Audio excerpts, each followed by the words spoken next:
Everybody, welcome back to another stupendous episode of the best darn show on the internet, the Sharon Show. Very excited today.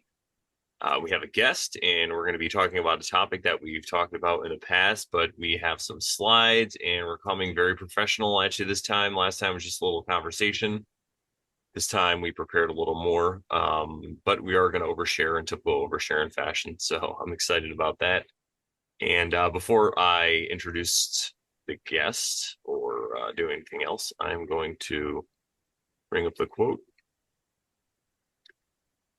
All right, today's quote. Yikes, there we go. When the tools available to our ego are not sufficient to defend us from assaults upon our personal integrity, the shadow usually steps in unconsciously with its alternative ways of operating, unfettered by moral constraints. And that's by Mark Hunziker from the book Depth Typology. And I believe, Joe, did you provide that with did you provide us with that quote at some point? I don't believe so. That's the first time I heard it today. How weird. I don't remember where that came from. I like it though. So true. I had it since we were going to do the first episode on Jungian psychology and MBTI, etc. And I thought we were going to use it then, but then Joe gave us a different one, the one by Carl Jung. So, right? I think that's the one. Yep. So I don't even remember where we got that one. But do you guys have any comments on it? Joe, any thoughts on that particular quote? Oh yeah, I mean, the shadow would be half about kind of what we're talking about. It's that part of you that's suppressed. And when you reach a point of where your conscious polarization can't go any farther, what you suppressed, which is generally the shadow, is generally going to be the negative for the most part, is going to take the steering wheel, so to speak. So that's why you want to become more holistic and less polarized and embrace the negative, not to be negative, but so you can see things from a holistic, quote unquote, holy perspective. So, yeah, I like that. And I think I could add to what he said, because the whole part about morality that it says toward the end, it's like if your shadow is acting, it's not going to be filtered through morality. Now, when we're in our everyday life, when we're doing things, most people have a conscience and they know to do right and wrong. But then sometimes people commit crime. And a lot of times you hear these people that either murdered people or committed some kind of crime. And they're like, I don't even remember what happened. It was kind of like I was on autopilot, or they say like I was like in a back seat and something was happening. And I feel like that's the shadow. Sometimes when the shadow takes over, that's exactly what happens. You kind of take a back seat and your avatar, I guess you could say, just acts. But that does come from, like Joe said, when people try to stuff that stuff down, or they try to look at aspects of themselves and hide them. And that's where they go in the shadow. Whenever they repress things, we repress feelings and all this stuff. Sometimes people try to be a nice guy, or a lot. They just try to be nice. And then they get to a point, it's like a boiling point, and then they just explode. They get mad. There's like a whole anger thing that happens. Might sound familiar to people out there, but this is what we're talking about. The shadow kind of just takes over. So that's another reason why this is really good stuff, because now you're going to be really more in control of your actions if you integrate these shadow things. That's what shadow work is all about, right? 100%. Well, I have a card from the Tarot of the Divine, the Hermit. Ooh. I was pulling it as you were talking. Oh, like that. With the stag in the background. That's really cool.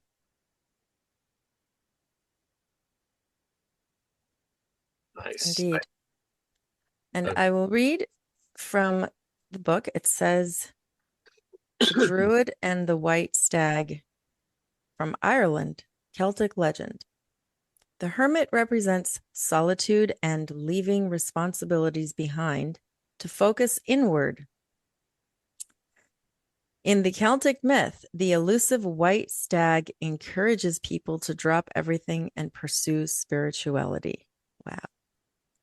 So upright, this says introspection, withdrawal, prudence, insight, and meditation. And reversed, it says recklessness, hastiness, avoidance, loneliness, and rejection. I feel like that was kind of apropos. Yeah, very, very apropos to what we're going to be talking about, especially with that quote, because, this personality type thing, there's a lot of different reasons to learn it. And we always say the best, or the reason we learn it and we think the best way is to get to know yourself, to really get to know everything about yourself. And I feel like it was even part of my own shadow work to learn this stuff about myself.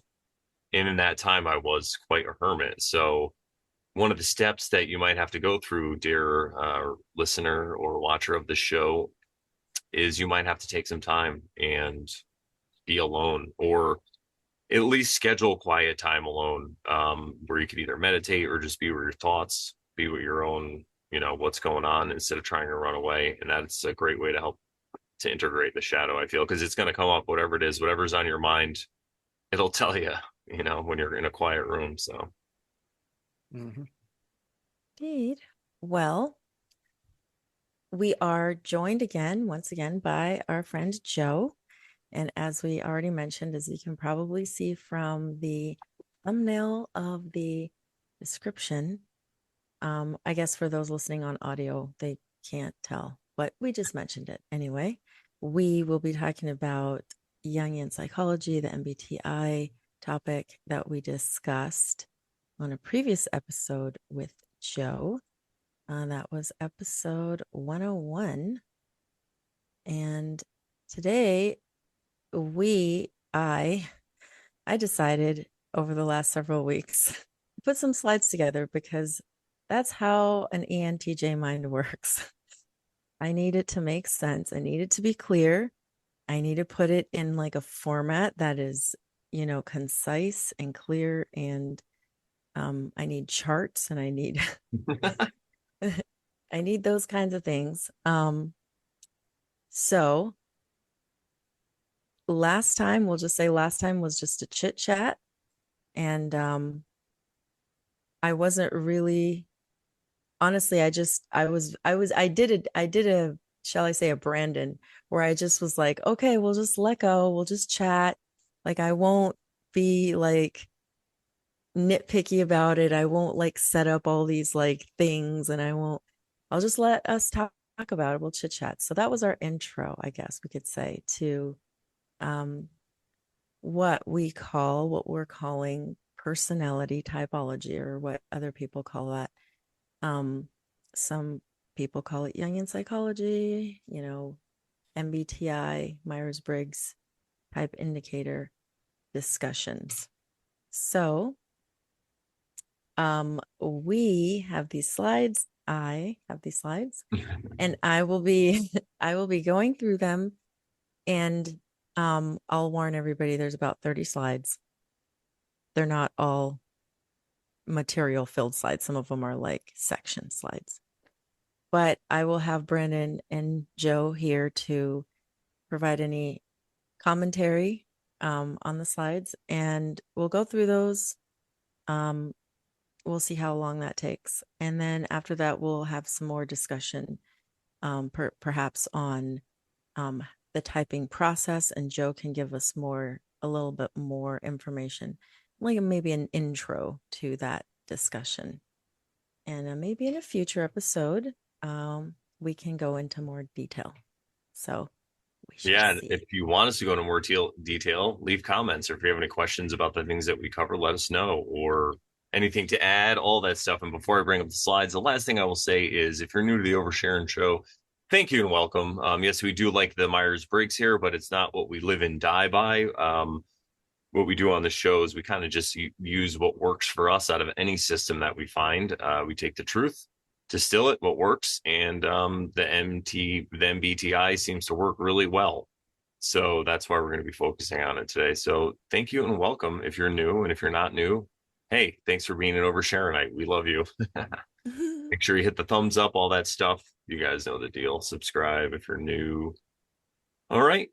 I'll bring up the slides and here we go. All right, so we're calling this over Sharon Personality Typology, Jungian Psychology, MBTI, and more.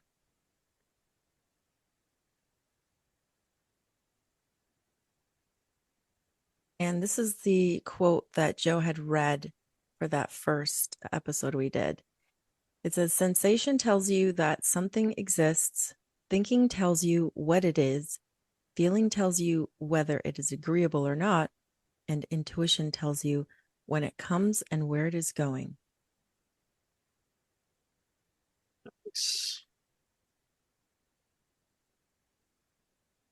All right, MBTI basics. So I'm just going to give you a little preface. I'm going to, disclaimers, etc. As I said before, I'll just speak through the slides and then Joe and Brandon can comment. And I'm just going to say, I don't know everything about this. I'm studying and learning. Joe has been instrumental in helping me kind of understand a lot of this stuff, but I'm the person that has to like put it into like slides and charts and graphs and all that. So what I've written here is these are like the consolidation of my notes. I'm learning with you guys, with everyone. So this is just kind of a framework and basics that I'm going to explain to you, but I'm continuing to learn, and some of this I'll have to commit to memory because right now I still have to refer to these slides whenever I'm like, wait, what? What is this? What is that? So anyway, we'll start there. So as we had said in the previous episode, that MBTI stands for the Myers-Briggs Type Indicator. It's a personality assessment derived from Carl Jung's book Psychological Types from 1921. It was developed by Catherine Cook Briggs and her daughter Isabel Briggs Myers in the 1940s. You have 4 letters to identify each type, and there are 16 types total. This whole system is what laid the foundation for more research and contributions to this Jungian psychology and personality typology.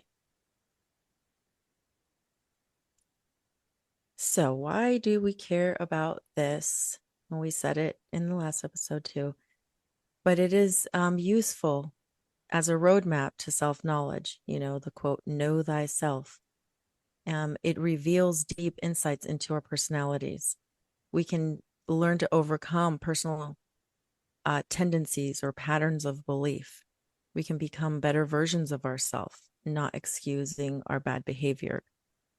Like sometimes people will say with the zodiac, they'll be like, oh, well, that's just what a Taurus is. And that's so, I'm stubborn or I'm this or I'm that. And then they just accept it instead of saying, I could be better at that.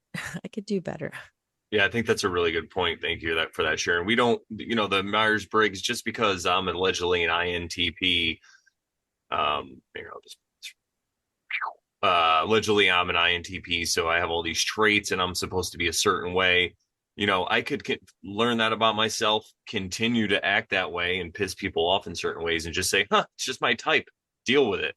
Right. And that's not what we're all about in the Oversharing Show. We're here about like self-work and looking at yourself. So we're really focused on it for that reason, so you can get along with people better, because if you can love yourself, then you can love others better, and then you can follow the golden rule even better. Indeed. Indeed. Okay, I'll bring this back up. Here we go. No worries. So yes, and recognize that everyone is different, and that brings compassion for others, but also for yourself. Yeah, I think that's really important as well. Compassion for yourself and others. Everybody. There you go. Yeah. Let me see if I can make this bigger actually for you. There we go. Okay. So yeah, no worries. So this is a slide about the evolution of the Jungian types and all this personality typology discussion. So Jung started it right by identifying 4 elements to the human consciousness, and we saw that in the um, the quote that we had above. So he had intuition, sensing, thinking, and feeling as these elements, and then from there he came up with 8 cognitive functions, um, each element being introverted or extroverted. And then he also split up the functions into 2 categories, perceiving and judging functions. Now, from there, Myers-Briggs came up with 16 types because they added this auxiliary or secondary function to a person's stack, which we will discuss more later about. And there's been continuous fine tuning by many, many others. There's something called socionics, which is a spinoff.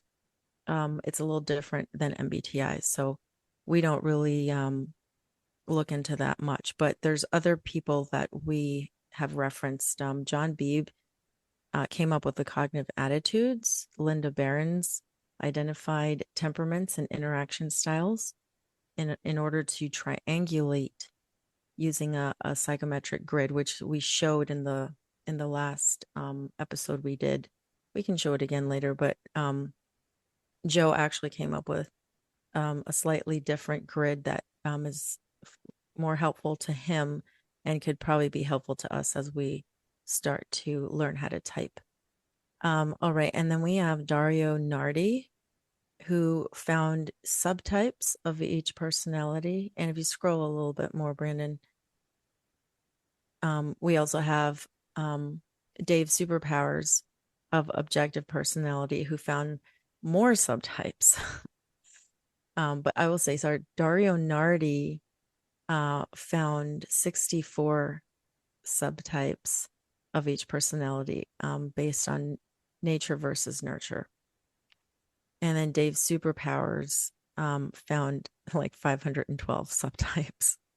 So we're not going to go in that granular detail. We're just covering the basics. So something to keep in mind is that there are many, many MBTI podcasters, researchers, aggregators. They're constantly modifying existing terminology, even creating their own. They come up with their own concepts and ideas. There's so much content out there. We have not seen all of it. Lots of theories as well, but we're taking what makes sense and sharing that with you. Another thing to keep in mind is that these types are a best fit because there's no single type that's ever going to describe everything about you. So you kind of got to see what works the best for you. And then the one of the questions is, can your type change?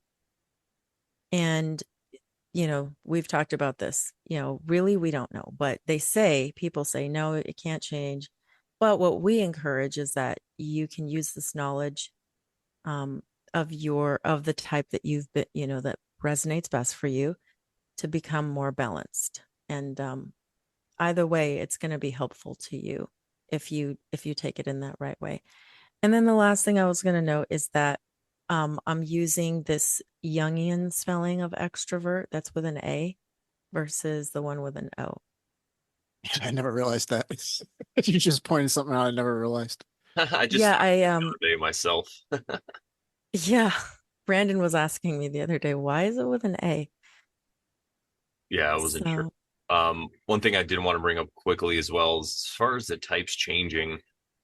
Now, we're not saying that we don't really believe that the types change. We look at it as kind of like a hardwiring system. It's like an operating system for your brain, and it's the way that you look at the world, or the way that we look at the world, our types. Now, you can change yourself and you can change your behaviors, and there's several things you could change about yourself. And I think that's why these other people have found subtypes, like 64 subtypes and then 512 subtypes, because it has to do with what happened, when you're raised, and things you went through, and certain work you've done, and the amount of lying you're doing to yourself, right? All these things play a big factor.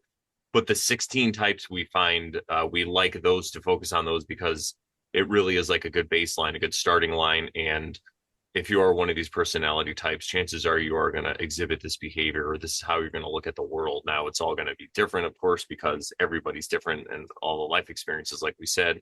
But we like to keep it to these 16, and that's the reason why. Absolutely. All righty. All those All right. extroverts out there. Yeah. All right. And by the way, I got that extrovert note from Personality Hacker from their book. Ah, I didn't know that it was a Young who spelled it with an A, and everyone else seems to spell it with an O. So here we have a list of references and MBTI tests. These slides at some point we'll put them somewhere where you can find them. I'll let Brandon figure that out, and then we'll let you guys know. and we will have all these But links in the episode below too, right? We could do that. we could also put great point. Thank you. We can put these links in the description. Absolutely. So the reason I just wanted to point out the personality tests is that these are the ones Joe has recommended to use. One of these three may be helpful to you to get you close to identifying which is your type. And some of these we have YouTube channels there and references of people who have been instrumental in providing more context, more content toward the Jungian typology type stuff. All right. So we're going to talk about the type code, this 4-letter code, in the next coming slides, because this is what it confuses a lot of people, but we're going to see if we can help you break this down a little bit. So you have these 4 letters, right? The first box represents whether it's an introverted or extroverted letter in there, an I or an E. And the second one is whether it's N or S for intuition or sensing. Notice that I capitalized the N for intuition because there's already an I. There's an introvert, so we're not going to reuse the I. And then we have the next letter is going to be for either thinking or feeling, and the last letter is going to be for perceiving or judging. So in those 4 letters, whatever you pick, you're going to have 16 possible permutations, which gives you the 16 types. So some examples would be like INTP, which is Brandon, ENTJ, me, and INTJ, Joe, and ISFP, just somebody, I don't know, whoever's an ISFP. Those are examples of what these type codes look like. So what this acronym does is provide a logical indicator of your lead function and the order of your stack, which again, we'll talk about in a little bit. And that is the order of your first 4 cognitive functions. That's what the stack is.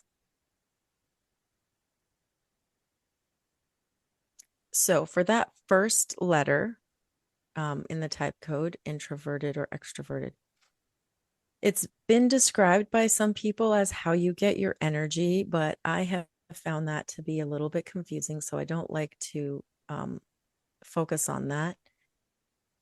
Another thing to point out is it doesn't always mean that you're a people person or like a social person or not. So I also wouldn't focus on that either, because there's nuance to all of that.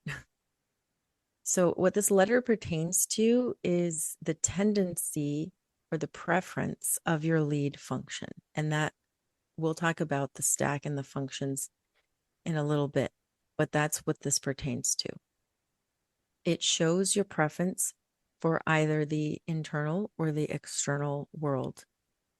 So one thing to note here is that as I was looking through all this information, I found that Jung called these attitudes, like whether it's the I or the E, he called them attitudes. But then I guess much later, John Beebe, I don't know how to pronounce it. He used cognitive attitudes for something else. So I don't want to mix anybody up. So in the word orientation there, or the word focus that I'm using in the chart there, Brandon, you can scroll it down a bit more. Yeah, no, that's fine. Yeah, right there. It's good. So I put orientation or focus. The orientation word comes from Linda Barron's, I think. That's kind of the word that she was using. Either that or yeah. I found that somewhere. I was like, okay, that's a little better. I also use the word focus in the chart that I made. So if you the last bullet I have there is just to note that you're going to see small letters of I and E that are used to distinguish each cognitive function. So we'll see that later on. So looking at this chart here, you have the introverted versus the extroverted. And the focus on the introverted is the internal world. They engage with the world inside for the most part, via thoughts, ideas, feelings, memories. And then when they're observing, we'll talk about this too later, observing and deciding. When they're observing, they organize or they narrow things down. And when they're deciding, there's an inward focus toward identity or self. Now, when we're talking about the word extroverted, we're talking about the focus being on the external world, and they do that by getting real world feedback via people and experiences outside of themselves. And when they are observing, they do a lot of gathering, a lot of collecting. And then when they're deciding, there's an outward focus on others or the tribe. So that is that slide. Now, I don't know if Joe or Brandon have any comments to add to that. Really quickly, I just want to add here, I'm going to highlight this. So been described as how you get your energy. Confusing. Yes, that is it's a little confusing for people, but I think what I would say is the best way I've heard it described is if you're an introvert, it doesn't mean that you can't, like I'm an introvert according to my behavior and all this stuff, an INTP, but I do still perform in front of people. I've done stand-up comedy for years and I'm a But DJ. you've faced your fears. I faced my fears. Yeah. So I'm able to do that. I step out of my comfort zone and stuff. But when I'm doing that stuff, there gets to be a point, or if I'm out with a bunch of friends and I'm talking a lot, or we go out, there gets to be a point where I just want to retreat. I'm going to go back home. I'm going to go into a corner somewhere and just look at my phone, or go somewhere. And that's or not look at your phone. Or not look for at a long time. Yeah, for a long time too. Yeah, exactly. Oops. And that's when I would be recharging. And now an extrovert would have a different experience, allegedly, when they're out with other people and in the world and stuff. That's when they're charging. And then when they're by themselves, it's more of a discharge that's going on. And that's what makes sense to me. So I figured I'd share it.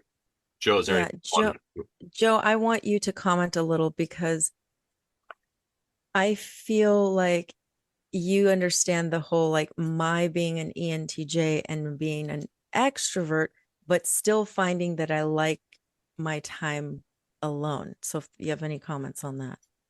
Yeah, stop thinking in terms of people. It's not always people, like Sharon was just saying. Extrovert thinking doesn't necessarily mean people. Okay, an introvert, like we were just discussing in the last one where I was describing, there is no such thing as technically as an introvert or an extrovert because we're all ambiverts. We're all going to do everything because we all have introverted functions as well as extroverted functions. An introverted function is basically just it's the subjectiveness, it's the inner world. It's self-explanatory kind of. It's the part that you alone are going to experience. Like Brandon's not going to experience my internal world. Sharon's not going to experience my internal world. But what we do share is the external world. So the extroverted functions. So it's really that simple. Introverted is the functions that only you are experiencing. Extroverted are the ones that we all are experiencing. And when it comes to gaining your energy or losing energy, etc., it's better to think in terms of energy flow. Like when we did the psychic vampirism, I did my best explanation. It's like when you're extroverting, you're technically pulling in energy, right? Because you're pulling in the external world that we're all experiencing into your internal world, while it's the opposite with the other direction. When you're introverted, you're pushing your internal world out into the external. So you're pushing energy out. So you think of it in terms of push and pull. And the reason they say that, like somebody who is a technically an introvert, which just means in the Myers-Briggs system, that just means that the cognitive function that you fall onto the most, if you're an introvert, is going to be an introverted function. And if you're using that function, and you're doing it in like an internal manner, you're actually charging up. But if you're like an extroverted situation and you're trying to use that same cognitive function, you're actually losing energy. So it's more of a push and a pull. Think of electricity. That's what we're talking about. Um, Amazing. yeah, yeah, Yeah, yeah. And I to may go, have to modify my slides later to no, make your make slides are sense of it. awesome. It's just, yeah, it's just more nuance and Yeah, so, it is yeah, nuanced. yeah. Something that Joe made me think of too is he said we're always using both functions. So even if we're introverted, we're gonna think of it like walking. Introverted, extroverted. Introverted, when you walk, you use both of your feet. But some people limp, right? Because they prefer to use one foot. Maybe their other side hurts or whatever. So they have a strong leg and they're limping. So that's the same kind of thing. If you're an introvert and you introvert most of the time, you do like, say for me, it's introverted thinking. So I do a lot of introverted Mm. thinking. I'm just limping. And then when I have to do extroverted thinking, it's, like we were saying earlier in the other episode, it is a scale. So I can't perform both. And I really have no excuse to not be able to perform both, except for I don't like that one. That's my only excuse. And that's not really much of an excuse, right? Yeah, and one over the other isn't better or worse. Yeah. Again, it's about balance, right? Mm-hmm. Mhm. So as long as, yeah, because of your personality type, you will prefer one over the other. Mhm. But it's about operating in your best version of yourself within the INTP that you are. Mhm. Literally balancing. So it's all about balance, right? It goes back to the Yeah. Tao. Check out our Yeah, check out our series on the Tao, everybody. yes, and then as we're having our conscious experience, we have all these, you can't really, we just do this, we isolate a cognitive function just to explain it, but technically they're all eight of them are working all the time. So your consciousness is a little more complicated. We're just breaking it down. Like, obviously you have to break it down to explain it. We're using psychology, a model to break it all down, but technically it's all going on at once. So right now I'm introverted and extroverting.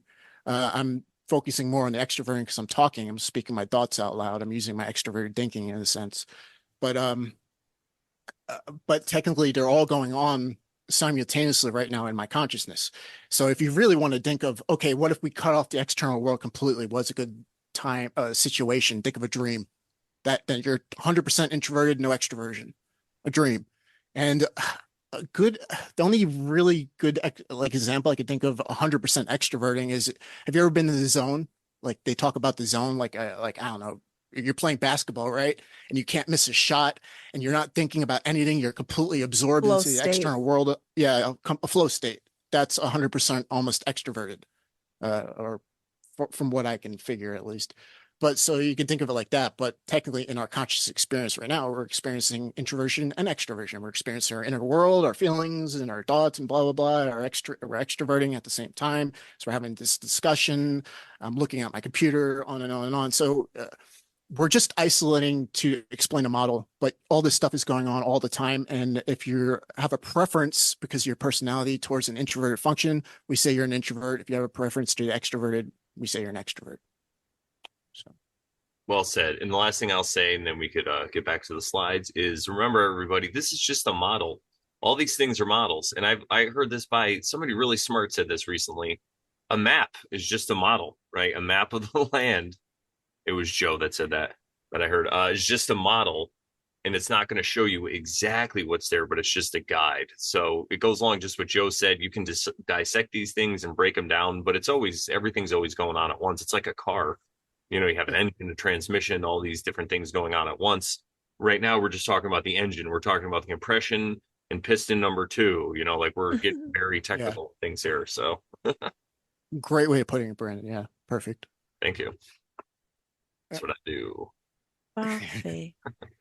All right. I've been watching a lot of Curb Your Enthusiasm, so it's been affecting me. I love it. Okay, let's go on to the next slide. All right, so this would be the next box. Yeah, the next box is about intuition or sensing. So that's the second letter in the type code. And N or S are the processes that we use to observe, perceive the world, and also learn. And you could think of this as input, like information coming in. Like, how do you gather information?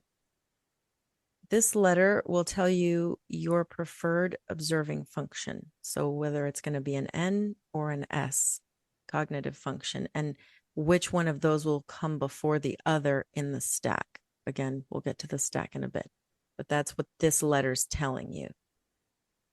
So if you want to scroll a little bit down, just so we can get the full, there we go. So, one, we're perceiving and observing. These are the two types of perceiving and observing that we're going to do. We're either going to do intuition or we're going to do sensing. Now, with intuition, they value people using more of the intuition. They value concepts and things like that are more abstract. So they use like the imagination, things like symbols, patterns, meanings, perspectives. And they do things like pattern recognition. They theorize, they speculate, they do all these kinds of things. The thought here is, quote, what is possible, end quote. And this is kind of, you can see that it's kind of future oriented with this intuition. Now, when we're talking sensing, they value what is tangible and what is known. So they use things like experience, specifics, the five senses, facts, data, numbers. And then they trust reliable information. They live in the moment. Family and tradition are these kinds of things that they are that are important to them for this collecting of this information that they do. And the thought here is what is provable. And this kind of looks like a past or present type of time frame for them. Like when you think of what is provable versus what we said above for intuition was what is possible. So any comments on that? Yes. Get Brandon. Mine's quick. I was just going to say the really important thing I could see here is why you would want to balance. So I'm an INTP, so I am intuitive. That's how I gather my information. And I mean, what that slide said is like dead on. That's how I prefer it. But if if somebody's going to come to me for information, wouldn't they also like something that I have tested too in the real world? You know, I have a test for something. I went out and experienced it, like I grew up all growing up. I'm like, man, I bet Italy's great. I want to go to Italy. I ate pizza, I ate spaghetti, I ate all I could. And then when I joined the Marines, I got to go to Italy for really like 6 months. I got to go there twice. Once it was for 6 months straight. It was amazing. And I got to experience it. Now I know in my soul that Italy is amazing and I love Italy. So it's the same kind of thing. You can always have some kind of, calculation or think you know what it's going to be and do all this testing. But unless you put it together with the proof, something you can prove, then you're really not going to change anyone's mind or make any groundbreaking discoveries or whatever it is that you want to do with your life, person who's listening to the show. So that's the thing that stuck out to me immediately. And that's why I think balance is important. It did. And last thing too, I would say is this is another reason why it's good to work together with other people, because if you see an area that you're strong in, then you could get together with somebody else that you trust, and you trust their point of view and their integrity, and then you guys can come up with something together and you have it sealed from both sides. That's what Joe and I did with these slides. Like, Amazing. when we discussed that first episode, after that, I was like, you know what? I feel like we need some slides. I feel like we need something to make it visibly clear for people. When they look at something, they can make more sense of it because there's a visual aid. And Joe was like, you know what? Yeah. Yeah. Yeah, that's actually a good idea. So Yeah, I put myself in the shoes of myself when I first discovered this. I'm like, would I have figured this all out without aids? Probably not.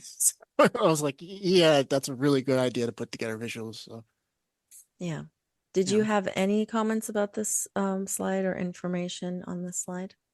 Oh yeah. Well, as you explained in the slide, it indicates whether you have a preference towards the intuition or a preference towards the sensing, but we all have both. Um, but it's indicating what is higher on your preference list, so to speak. And you also have to understand we're talking about the perceiving function. So your perception has two sides of the coin. So you're always going to have intuition, sensing, and they're always going to be working together. It's just that in this case, say you prefer the intuition, your sensing is kind of work for your intuition. Like it's like your intuition comes first, and then you engage the sensing to as to help your intuition, so to speak, to prove your point, to find data, et cetera, et cetera.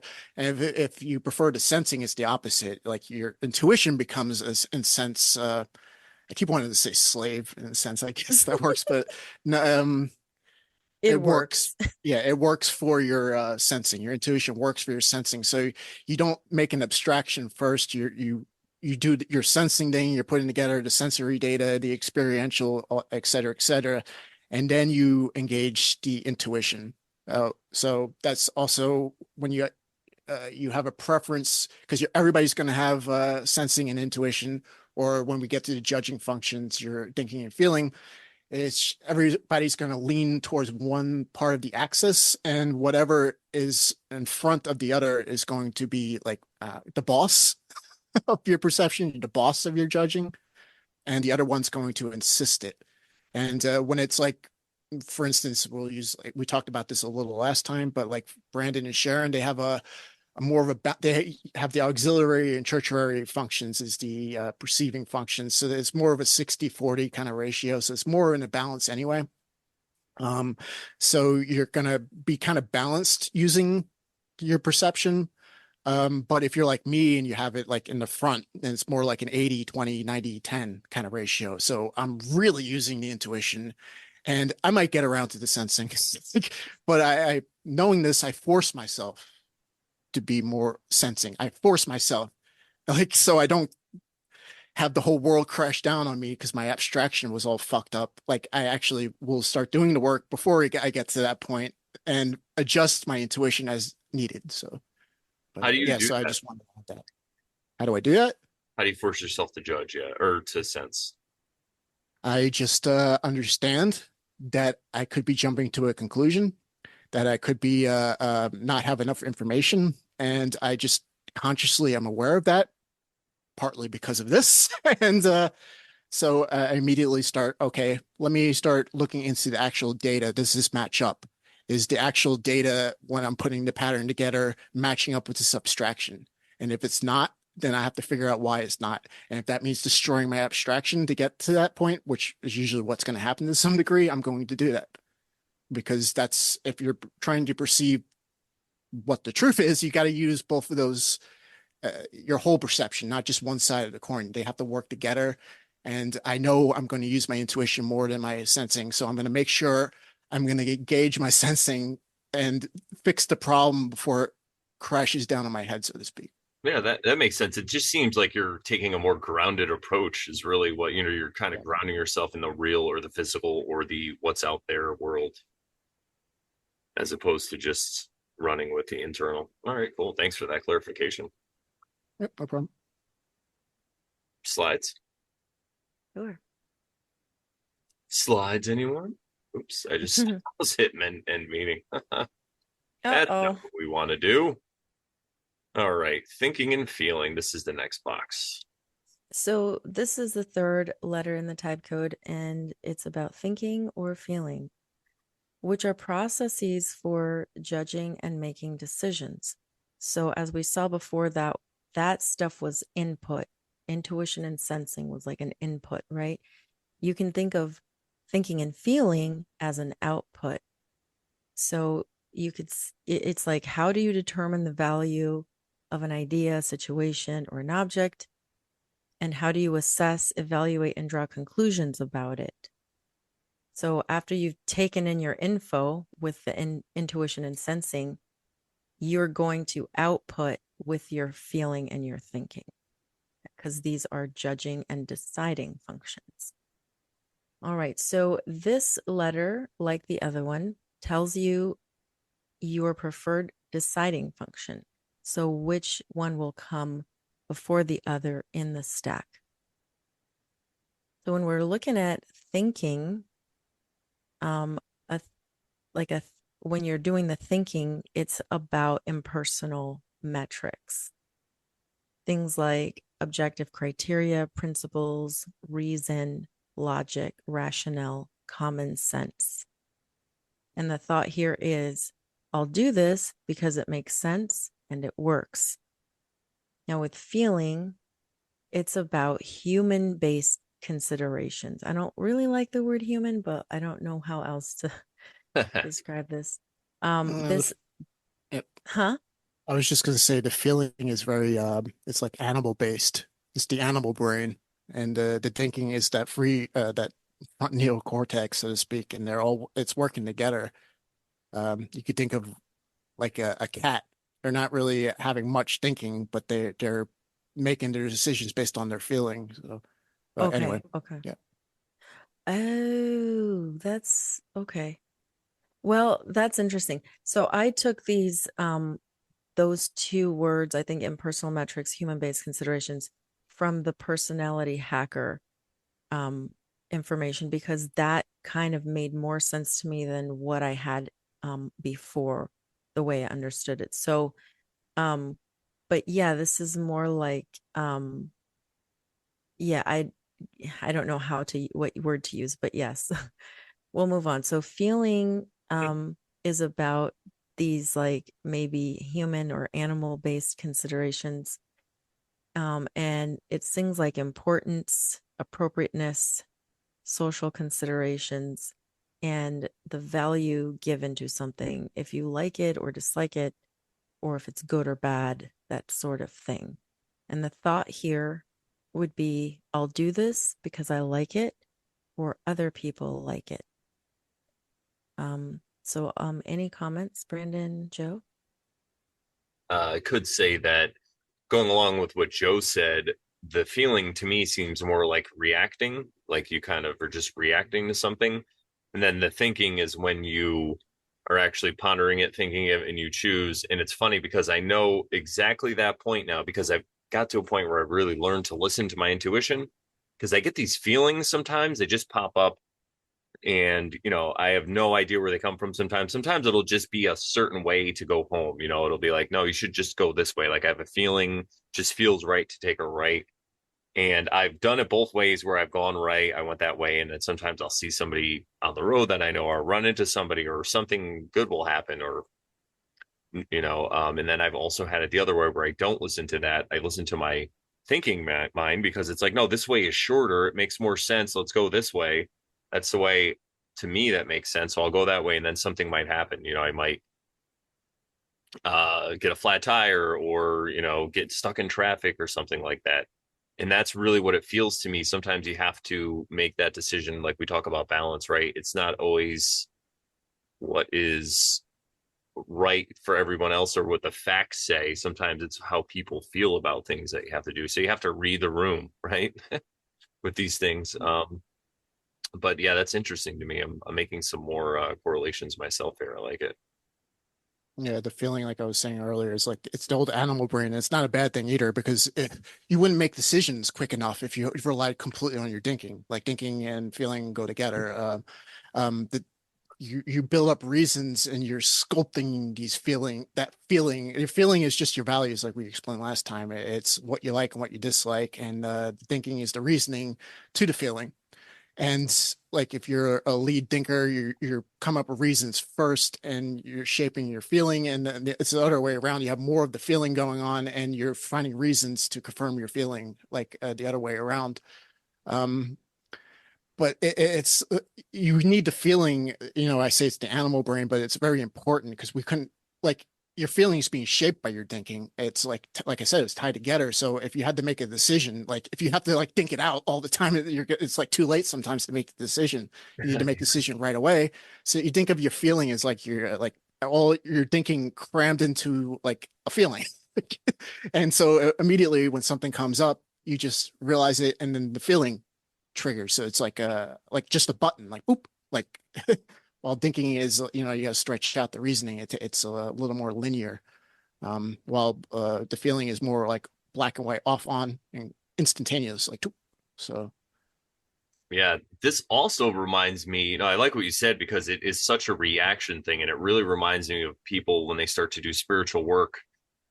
You hear this a lot because most times people are just going about life and they just react to everything that happens. They're kind of just like a ping pong ball and they're just flowing off of karma, which is another whole idea of cause and effect. But it really does feel like, and that's what it kind of felt like for me. Somebody would do something, I would get angry, I would just act on that anger, yell or whatever it was, or whatever it is, you just go along and you go with it, right? So say you get caught off in traffic, right? It's a good example, road rage.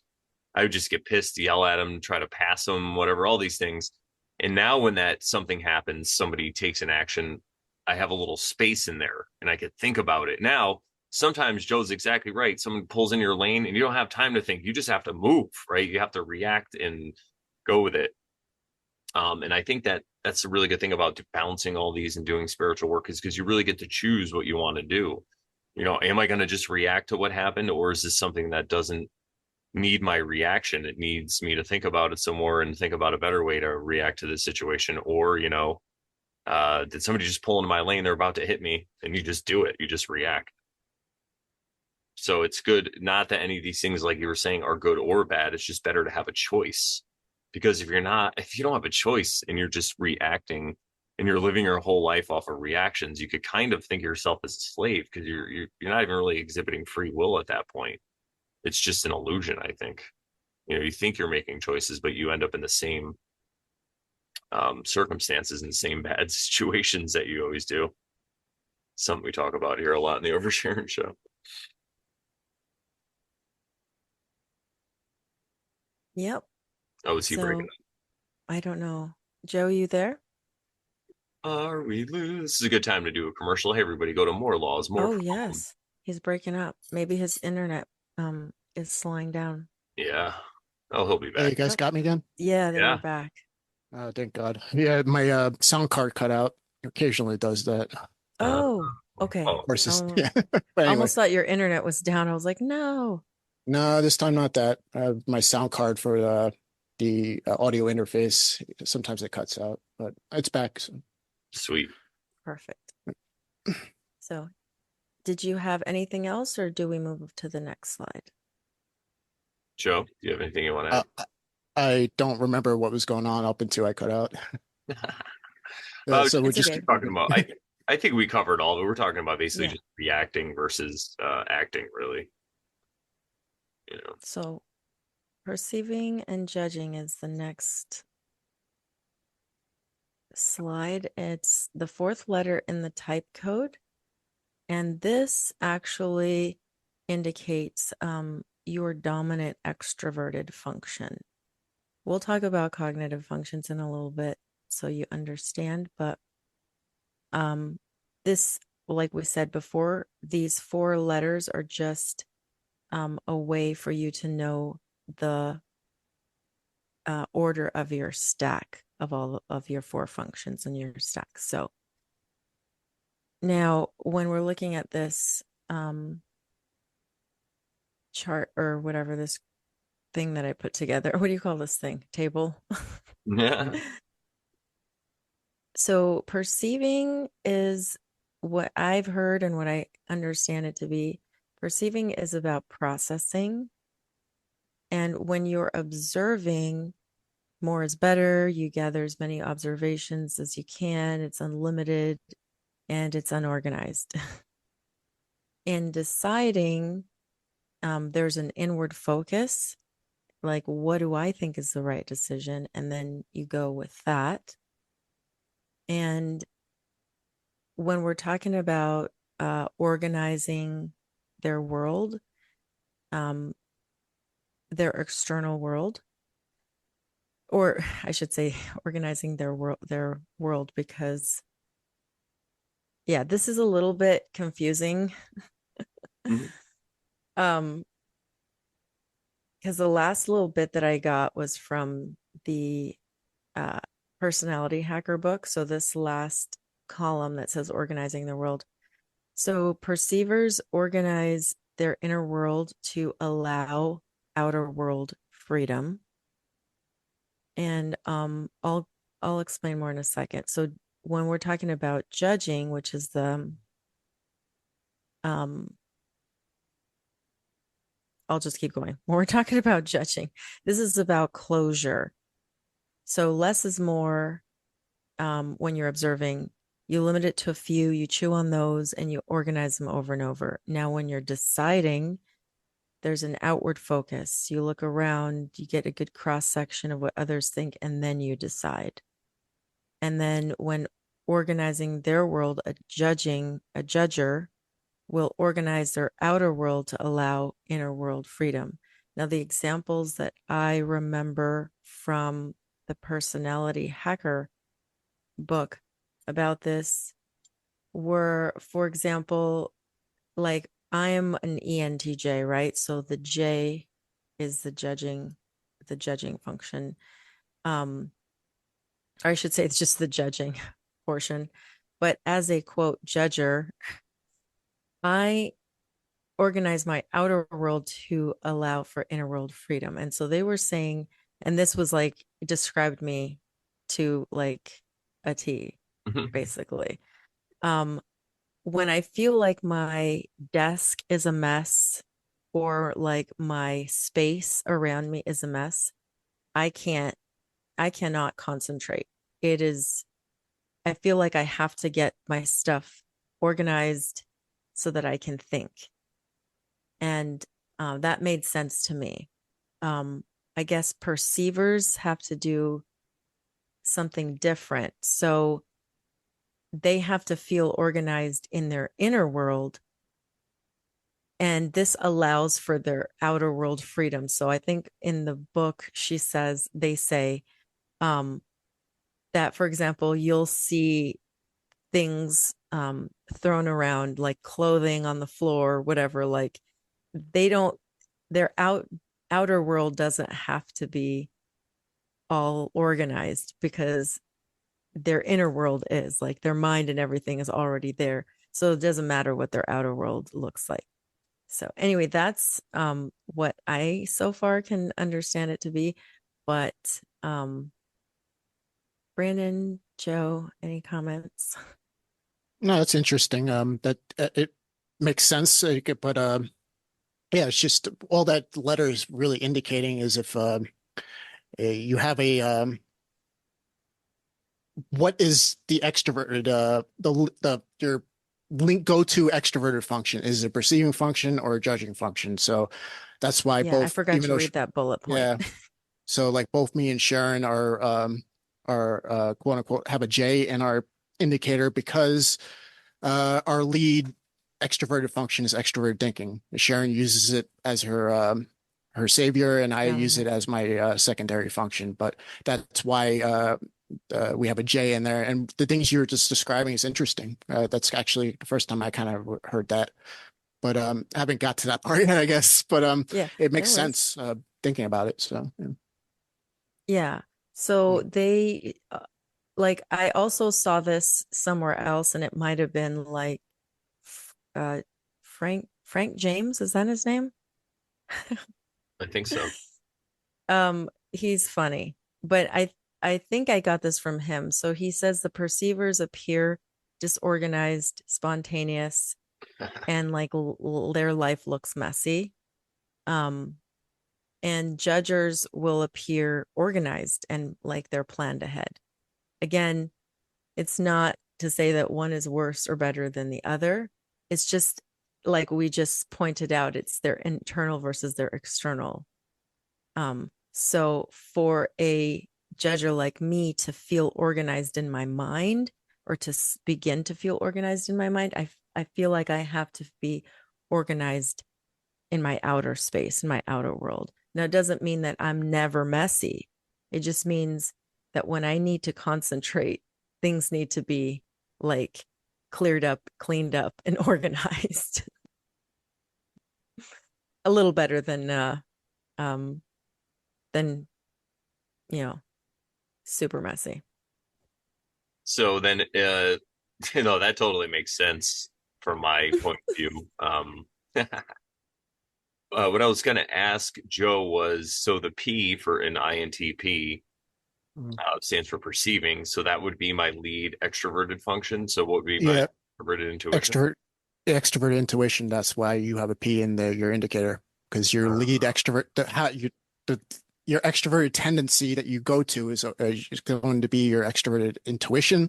So therefore, it's a perceiving function. Therefore, there's a P. So all right, INTP.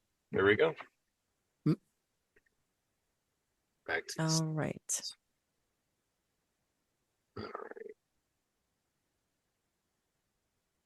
All right. So now we finally are getting around to the cognitive functions and the stack.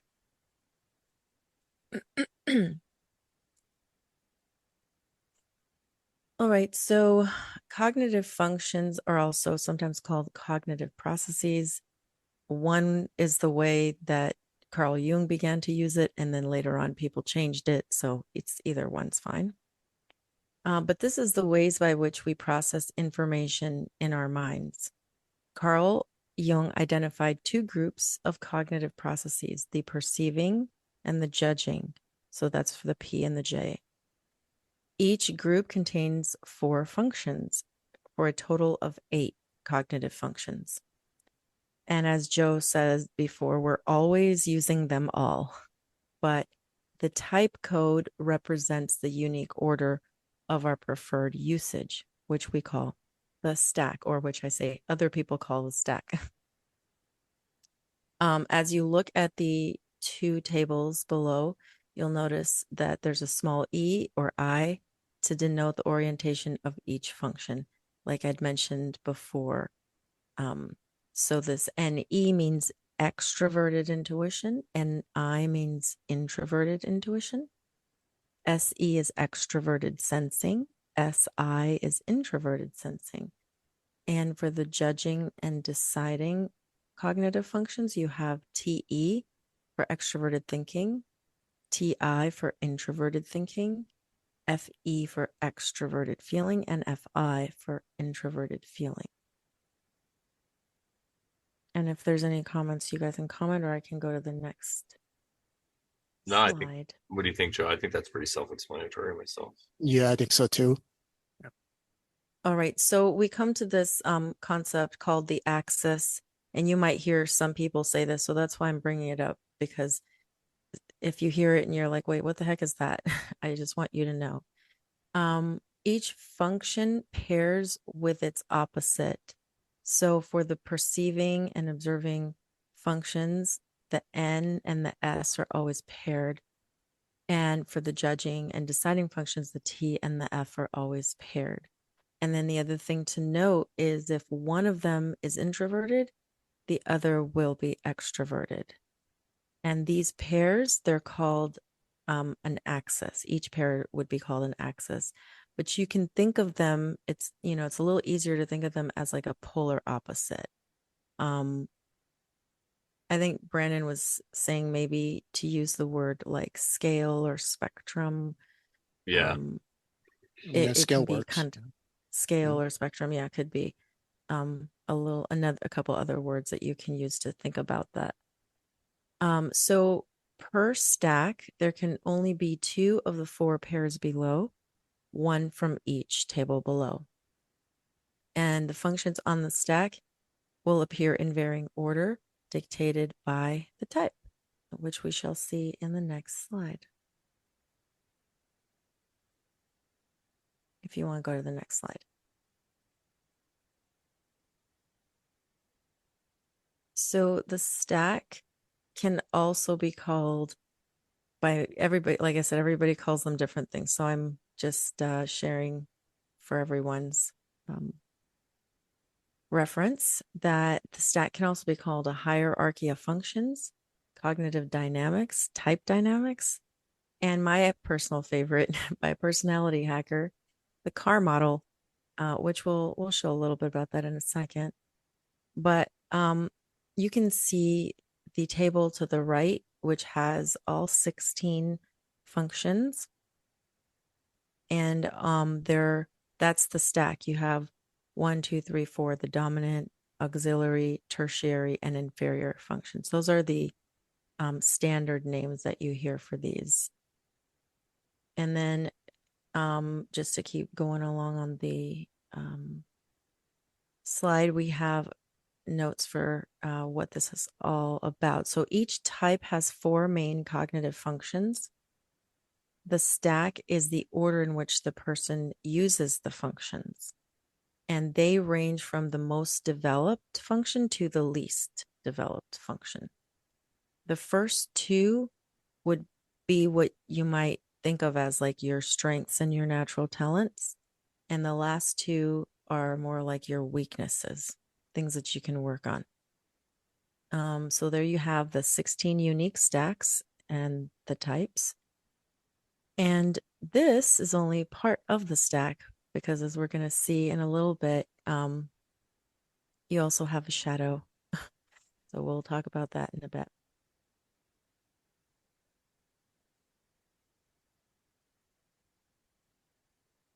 So some people make this a little bit more easy to comprehend by using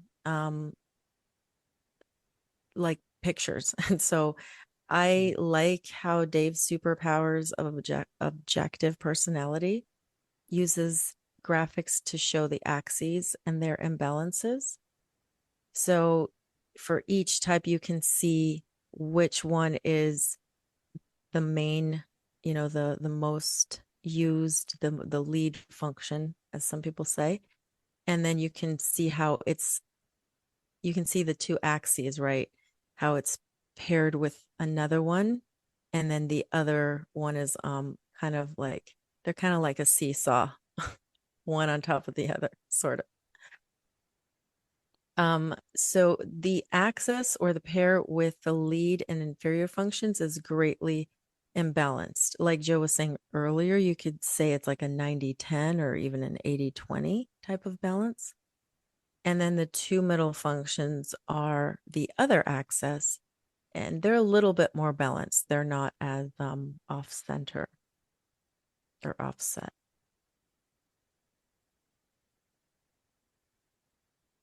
And then we have the car model that Personality Hacker put together to explain the cognitive function stack. This one I like because it just seems a little bit more practical and useful. So they call the dominant, so the first one, right? They call the dominant the driver. They call the auxiliary the co-pilot. They call the tertiary the 10-year-old. And they call the inferior the 3-year-old. And in addition to this car model, they've also named each perceiving and judging function with a unique name. Instead of saying NI or NE or SE or whatever, they use words. So for extroverted intuition, they call it exploration. For introverted intuition, they call it perspectives.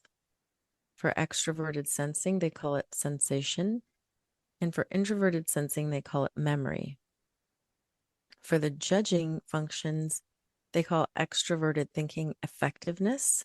They call introverted thinking accuracy, extroverted feeling as harmony, and introverted feeling as authenticity. Yeah, that's so genius. Like to nail it with just one word. They got like the perfect words too. Yeah. That's cool. Yeah. What I was going to quickly say is when I read the judging deciding ones, those made more sense to me, but I think it's because my lead is TE. So these four made sense, but the perceiving ones didn't make as much sense. Maybe the intuition ones did, but the sensing ones didn't. Maybe because it's sensing is my tertiary, right? So maybe that's why it didn't quite resonate for me. But yeah, so in the next slide, I'm just doing this as kind of a review to show you how the type acronym tells you what your stack looks like. So on the top left, you'll see your acronym, and on the bottom, you'll see the function stack. Now, I'm not saying yours, I'm just saying because this one pertains to me, actually. I'm an ENTJ, verified many times by Joe. So, and it really does resonate for me of all the stuff that I end up watching and listening to. Yeah. So an ENTJ is extroverted, intuition, thinking, judging. That first letter will tell us the lead or the first function is extroverted. So, and then the last letter J tells us that the first extroverted function is judging. So it's a T or an F. Since the preferred judging function is a T, then we can determine TE is the first lead function in the stack. So we can put the TE in that first position. Now, N tells me that the secondary auxiliary will be an N. And since T is extroverted, the N must be introverted. So now we know the second one. But knowing those first two, now we know the rest of the stack, because again, these functions are tied together, that like an axis, sorry, I should say.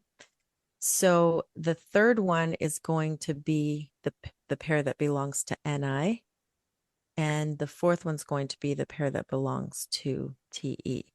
So now we know that the third will be SE and the fourth will be FI. So that's how you can tell what the stack is based on the type code. All right, so we said we were going to talk about the shadow and the cognitive attitude. So here we are. So this guy, and I don't know if it's John Beebe or John Beebe, but he is the one who proposed an 8 function or a whole type model. So he added a stack for the shadow, the unconscious mind. This particular stack will use the remaining functions, the 4 remaining functions for the unconscious processes of the mind. And now the stack arrangement for these 4 will change by, and I noticed this, no one ever said this, but I noticed that that's what it is. You swap the orientation, the I or the E of each function on the stack. And we'll see that in a second. Now, as a side note, some people propose, like I think Chase and some others propose that there are 4 sides to the mind. I think Carl Jung may have said that. But and they will propose like stacks for the subconscious and the superego, but that's at this point it's theoretical. So for now we'll just talk about the two sides. So the ego and the subconscious. Sorry, the ego and the unconscious, which is the shadow.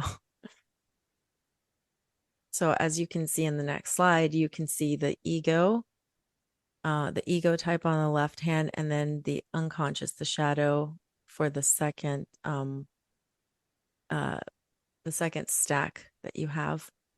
And if you look, for example, at the first one, ENFP, the hero, we'll talk about these names in a second, but the hero is NE and the nemesis is NI. So you can see that they swapped.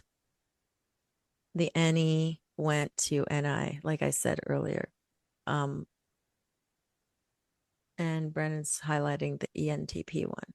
So you can see each one will be the same letter, but they'll swap the orientation. So that's how that stack works. And unless you guys have any comments, I can go to the next slide.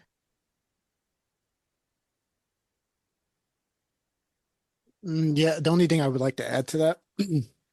All right, so we're doing a stack and we're pretty much saying the order of the tendencies of your preference. And once it falls into slot 5 and onward, we call it the unconscious because it's we're really not having a preference towards this stuff. It's usually coming out unconsciously, like we were talking at the very beginning of the episode. Like your ego can't tackle something and you're spiraling or whatever, and then it starts pulling the stuff that you normally wouldn't engage in from the unconscious, and we call it that in that context, the shadow, right? But you also have to remember, thinking is thinking. Like we do, if you're, some people have a preference towards introverted and some people have a preference towards extroverted, but technically we do all of them. So if you say, we'll use Brandon as an example, he's an INTP, so his lead function is introverted thinking. He has a strong preference towards introverted thinking, and he can extroverted think as well, even consciously. It doesn't have to be unconscious. It's just that in order of preference, he's going to fall. Number 5 would be his extra. If you're gonna like watch somebody throughout the whole day and tally as much, what's their preferences. It's just logical. It would be number 5 because he has a strong preference towards thinking, even though he has a preference towards introverted thinking. He has a preference towards thinking. So it's just logical that number 5, that would your preference number 5 would be also thinking. So if you want to think of it like that, if that helps. Yeah, thank you. Yep. Back to the slides. Oops, there we go. So the next slide is about cognitive attitudes, and I put them in quotes again because Carl Jung had called the introverted versus extroverted the attitudes, but I guess John Beebe came around and used that word for something else. So some people actually call these the archetypes, but they are descriptors for the behavior of each position on the stack. As I had shown before in the stack, there were some different names at the top. So for the ego, the primary functions, the first 4, those are the first 4. The last 4 correspond to the shadow.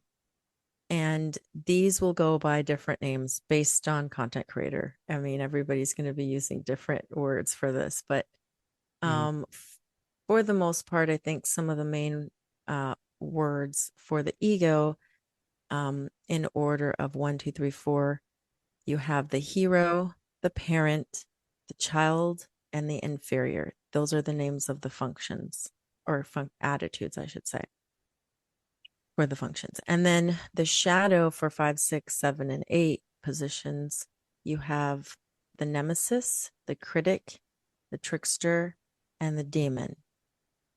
And if we go to the following slide, we can see that there's many others that I found. So I put them here just because, if somebody's like, wait, what is this and what is that? These are the people that came up with some of these different names, um and so you'll be able to know. So standard is usually dominant, auxiliary, tertiary, inferior. John Beebe calls them hero, parent, eternal child, and anima and animus for the fourth function. And then for the fifth through eighth functions, John Beebe calls them opposing personality, witch or senex, trickster, and demon. And Linda Barron's, for the first four, she calls them leading, supporting, relief, and aspirational. And she calls these roles, so like leading role, supporting role, etc. And for the unconscious or the shadow, Linda Barron's calls them the opposing role, the critical parent, the deceiving role, and the devilish role.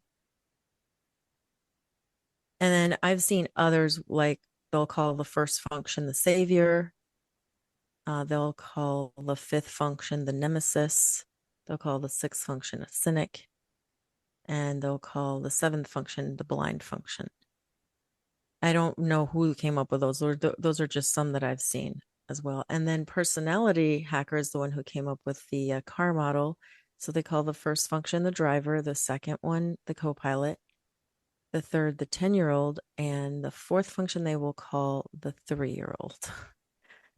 So try to be ingenious and triangulate the actual thing, the essence of what they're trying to articulate by looking at all the terminology, because all that terminology, everybody's trying to find the best word to figure it out. But Sharon did a really good thing about putting all the terminology. So take all those words into account and try to triangulate in your internal world where like what the essence of what they're talking about. At least that's how I do it. I don't know if that's how everybody else does it. No, but yeah, that's how I had to do it so I could make sense of it myself. Yeah, it makes a lot of sense.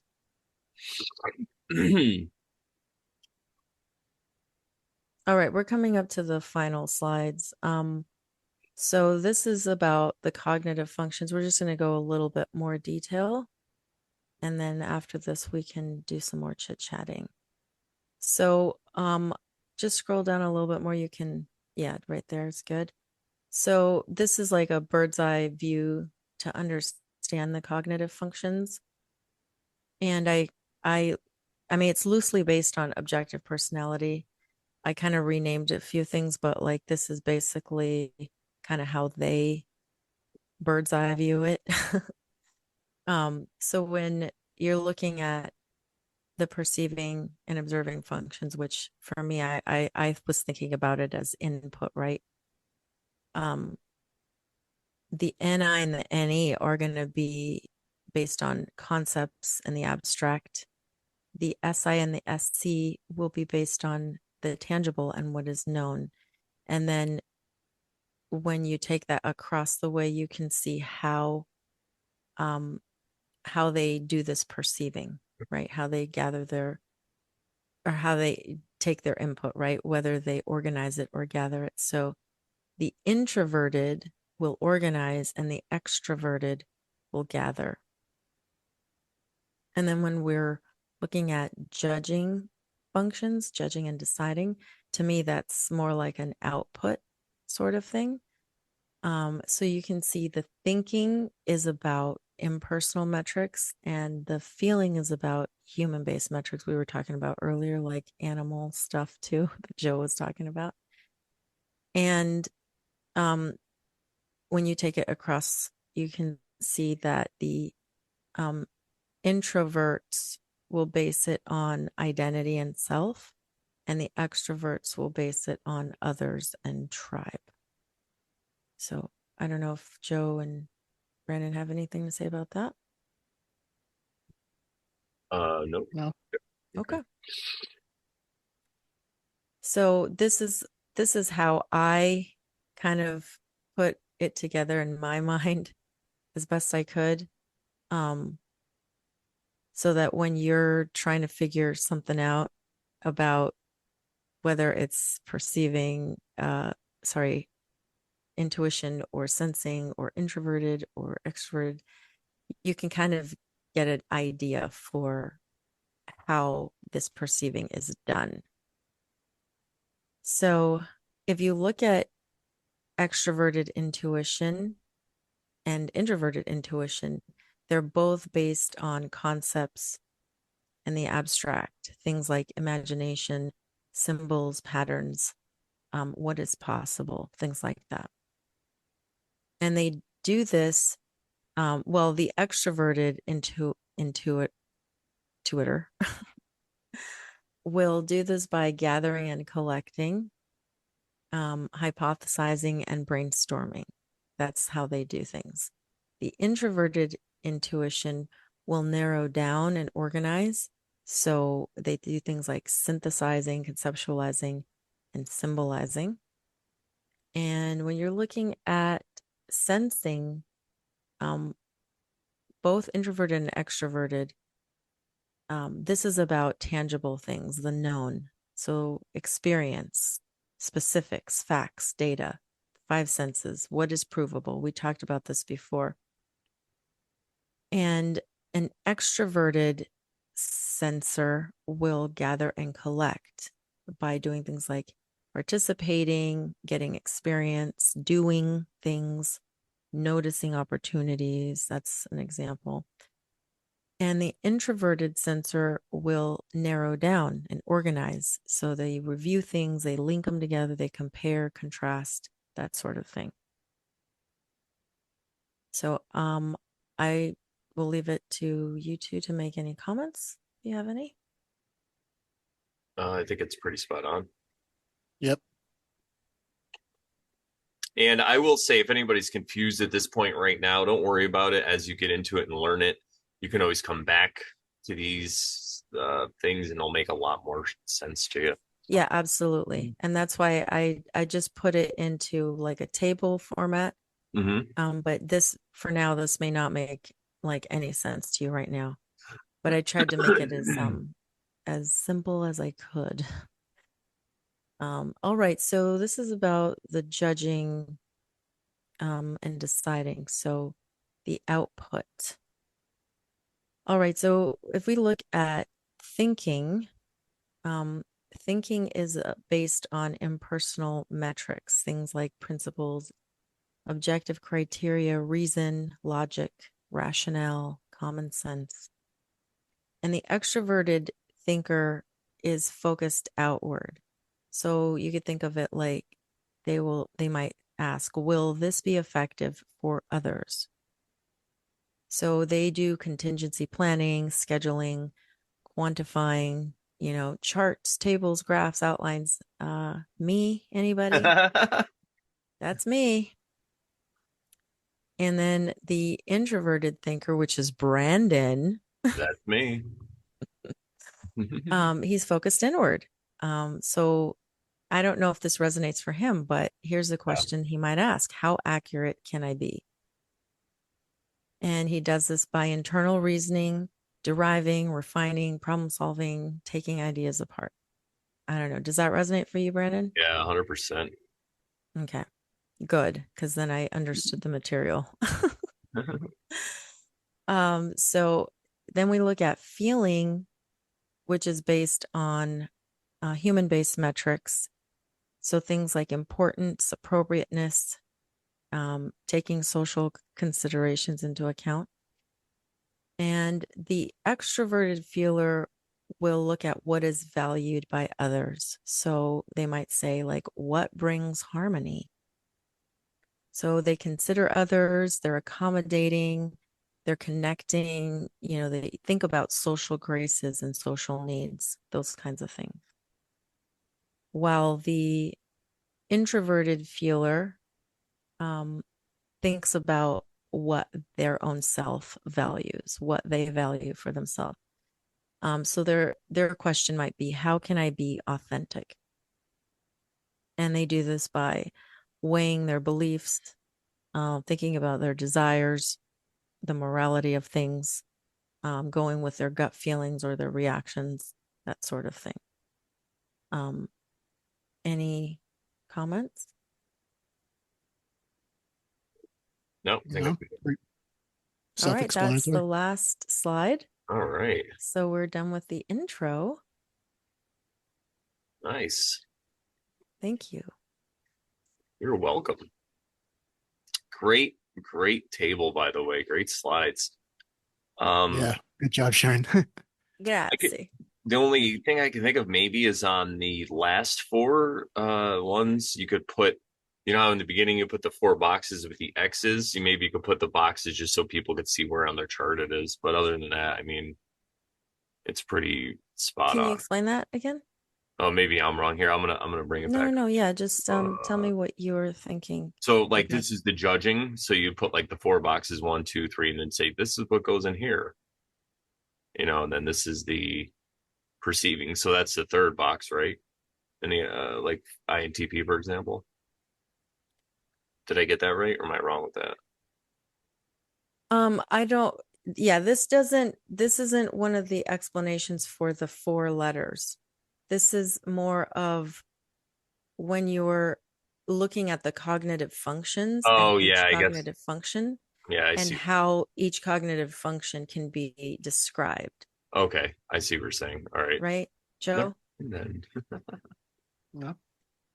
Okay.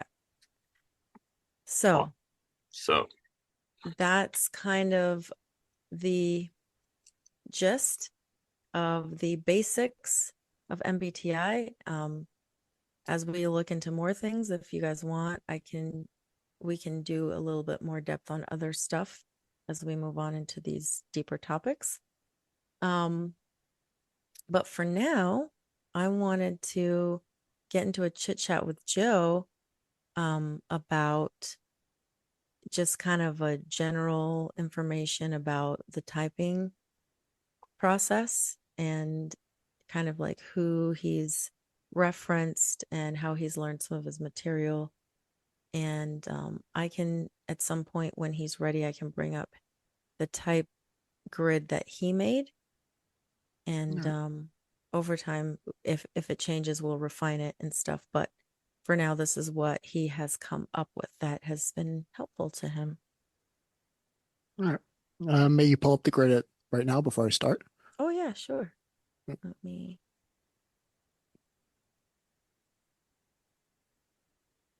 I just want to give a shout out to the chat. Thank you guys so much. Every time we premiere these, we hang out in the live chat, and we usually premiere them or go live on Thursdays. So check out the Oversharing Show every Thursday. You can subscribe to the Brandon Bonanza YouTube channel, and you'll get the notifications there. And we also have a Telegram channel. All the links are below, or at morelawsmoreproblems.com, and click on the menu, go to the Oversharing tab, and you'll have everything you need. Perfect. I'm about to share the screen.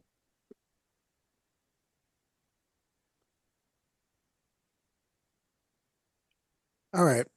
Is there a, all right. Yeah, I just figured I could move the window. It was kind of in the way. Um, all right. So this is the grid I put together to be able to type somebody. And how I go about it is I have a questionnaire. I ask certain questions, trying to fish for certain information, to read between the lines and fish for certain information. And then I have this checklist that after I'm done with the process, I've taken all my notes, I've asked all my questions, I go down a checklist, and that checklist is going to tell me what part of the grid I'm looking at. So there are many metrics to triangulate. The three main ones, as you'll see on this grid, is the interaction styles. There are basically four different interaction styles that were identified to be used as metrics for typing people. So you'll see on the top here, direct initiating outcome, and all the types that are in that row would be direct initiating outcome in their speech. The next, informative initiating progression, direct responding progression, informative responding outcome. I won't get in too much detail for each one, but I guess I should explain a little. So like, for instance, some people are direct, some people are informative. Direct basically is saying things with a purpose and intent, like behind it. while informative is basically just giving information. So like a direct person goes straight to the point, generally speaking, while an informative person wants to give you all the information so you can figure it out yourself, while a direct person just is like, okay, this is what it is. Like, so, um, the next would be initiating versus responding. This is more or less how you tell if somebody has a preference towards an introverted function or extroverted function, as you'll see that some people will want they like have to get into the conversation. Like they have to, if they have a point that comes into their mind immediately, they have to speak up. And so they say they take control of this just because of the way they're wired. They take control of the conversation more often than they don't. While a responding person, they wait to the other person's done talking for the most part, and then they add their 2 cents, unless they think that, maybe, oh shit. It doesn't mean that you can't initiate if you're responding. If you're like, oh, I got to speak up right now before my point is lost, they might. But you'll see two tendencies. Either somebody is constantly, jumping into the conversation, steering the conversation in a different direction, interrupting, that kind of thing, while a responding person is they're letting others take control of the conversation. However, whatever direction the conversation goes, they'll just respond. They'll add on to the conversation when it's their turn to talk, on and on and on. Outcome versus progression. There are two. You'll see in their focus that either they'll be looking towards the end. Like, for instance, if I'm going to tell you a story, if I was an outcome person, usually I'm going to jump to the point, why I'm telling the story, and then I'm going to give you the details afterward. While progression people, they can't really distinguish the journey from the outcome. So they're just like from start to finish. Sometimes they're giving you more information than you need, but they're trying to like paint the whole context. They're trying to show you the whole timeline to how they got to a conclusion, versus just jumping to the conclusion and then going in reverse and then explaining like how they got there after the fact. It really depends. Some people, it's really hard to identify some of the metrics, and so it's like you don't have to know all of them. Like, for instance, if I determined somebody is direct and I don't know, responding, then I automatically know that they're in the category of direct responding progression. I don't need to identify all three. I just need to identify what I can. And then later, when I get to my checklist, like I just go by what could I actually identify on the checklist. And generally, I have enough information on that checklist where I can triangulate where on the grid the person is and determine their personality type. So that's the interaction styles. I mean, it's a lot more in depth, but I don't want to confuse everybody, and I have to cover the whole grid. So we'll move on to the temperaments. There's four identified temperaments in the world. This goes all the way back to Plato's Republic. People have continued on and on and on. And when Linda Barron's got this information, she was able to see, wait a minute, the temperaments that we've known about forever also line up with this stuff and can be used as metrics for identifying somebody's personality type. So the four temperaments would be the guardians, who are concrete, systematic, and affiliative. Then the artisans, the concrete, interest, and pragmatic. Intellectuals, abstract, systematic, pragmatic. And the catalyst, abstract, interest-based, affiliative. Just like the interaction styles, I don't need to know all of these things. If I could just nail one, that could be good enough. And I'll mark it on my checklist. And then when I go to actually determine at the end on the grid, I should have enough information to triangulate a result. So I'll break down, just like I did with the interaction styles, what each one of these metrics means. Okay, concrete or abstract. A concrete person is more focused on the sensory data. That's why, if you notice, the guardians and the artisans all have a preference towards the sensing versus the intuition.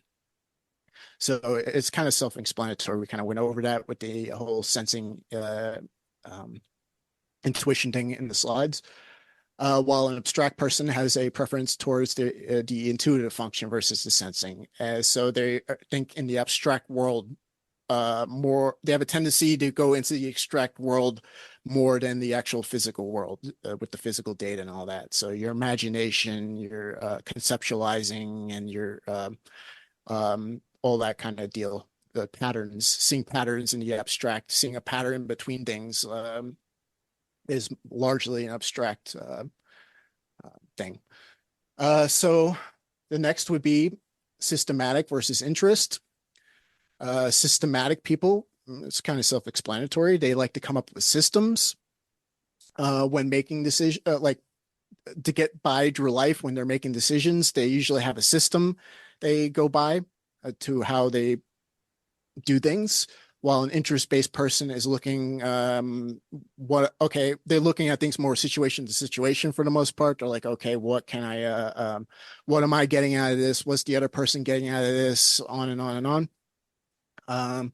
While systematic people more or less have a structure, a map ready to go. Like, so, like an interest person is going to be more situation by situation based. And it's usually about motives. What's in it for me? What's in it for them? What's in it for both of us kind of deal.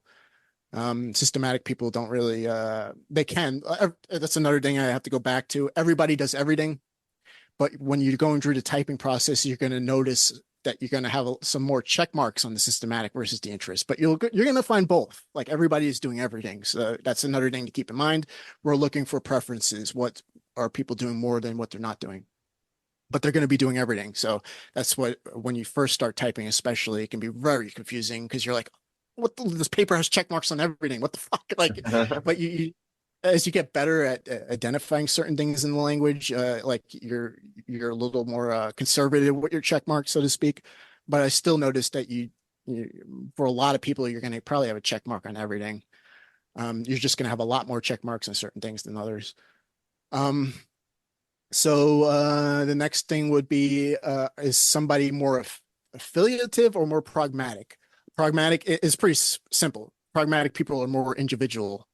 They do things their own way, versus doing it the quote unquote right way, the approved way, I guess is a better way to put it. That's all three of us. Yeah. So we're all more geared towards the individual, our own journey kind of deal.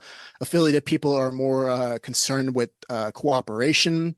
Okay, they're like, all right, they can be individual as well, but they're also going to take in the group, the tribe as well. And if it goes against the values of the tribe, they'll side with the tribe, even if they know it's the wrong thing to do, because that's just kind of how they're wired. While a pragmatic person is the exact opposite. They look to be individuals. They don't care as much about the group.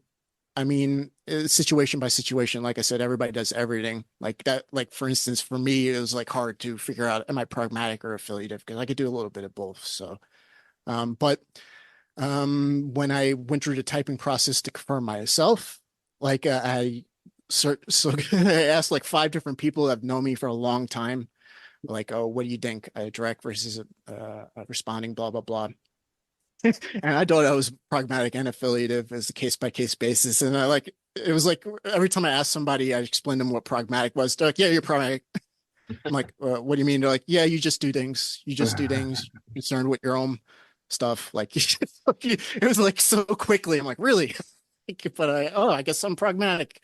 Everybody seems to think so. It was that way because certain things people are like, I don't know, but with that one, they're like pragmatic. I was like, all right. So, um, so yeah, so that's the grid, the vertical and horizontal parts of the grid that you would be using. And then there's the actual cognitive functions, the actual stack, like Sharon was explaining earlier. You also can tell if somebody's using extroverted thinking versus introverted thinking based on their language.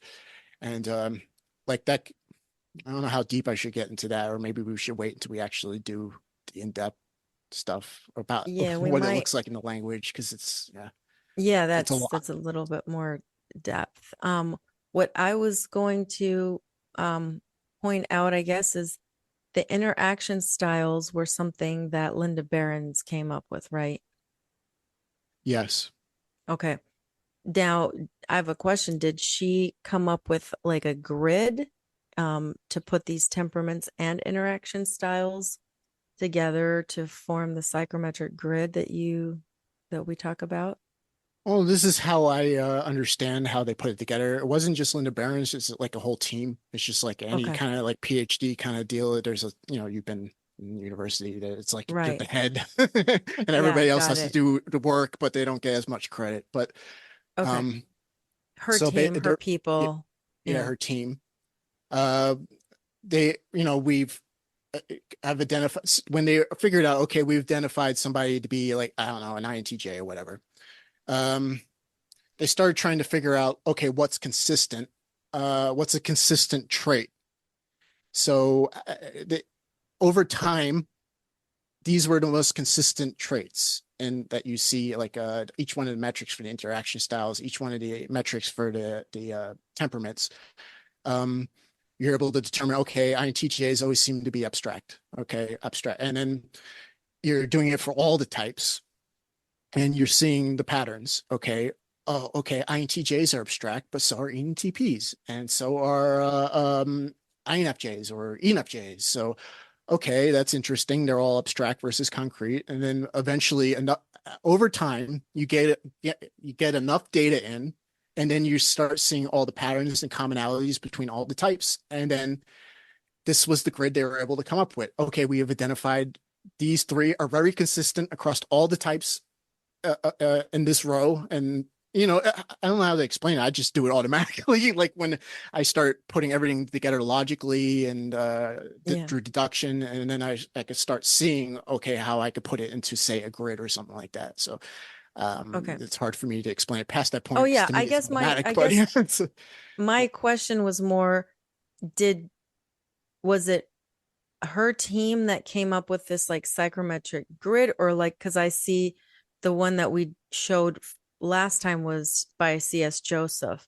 So I don't mhm. know if like he made it or she made it and then he just kind of put it into his material.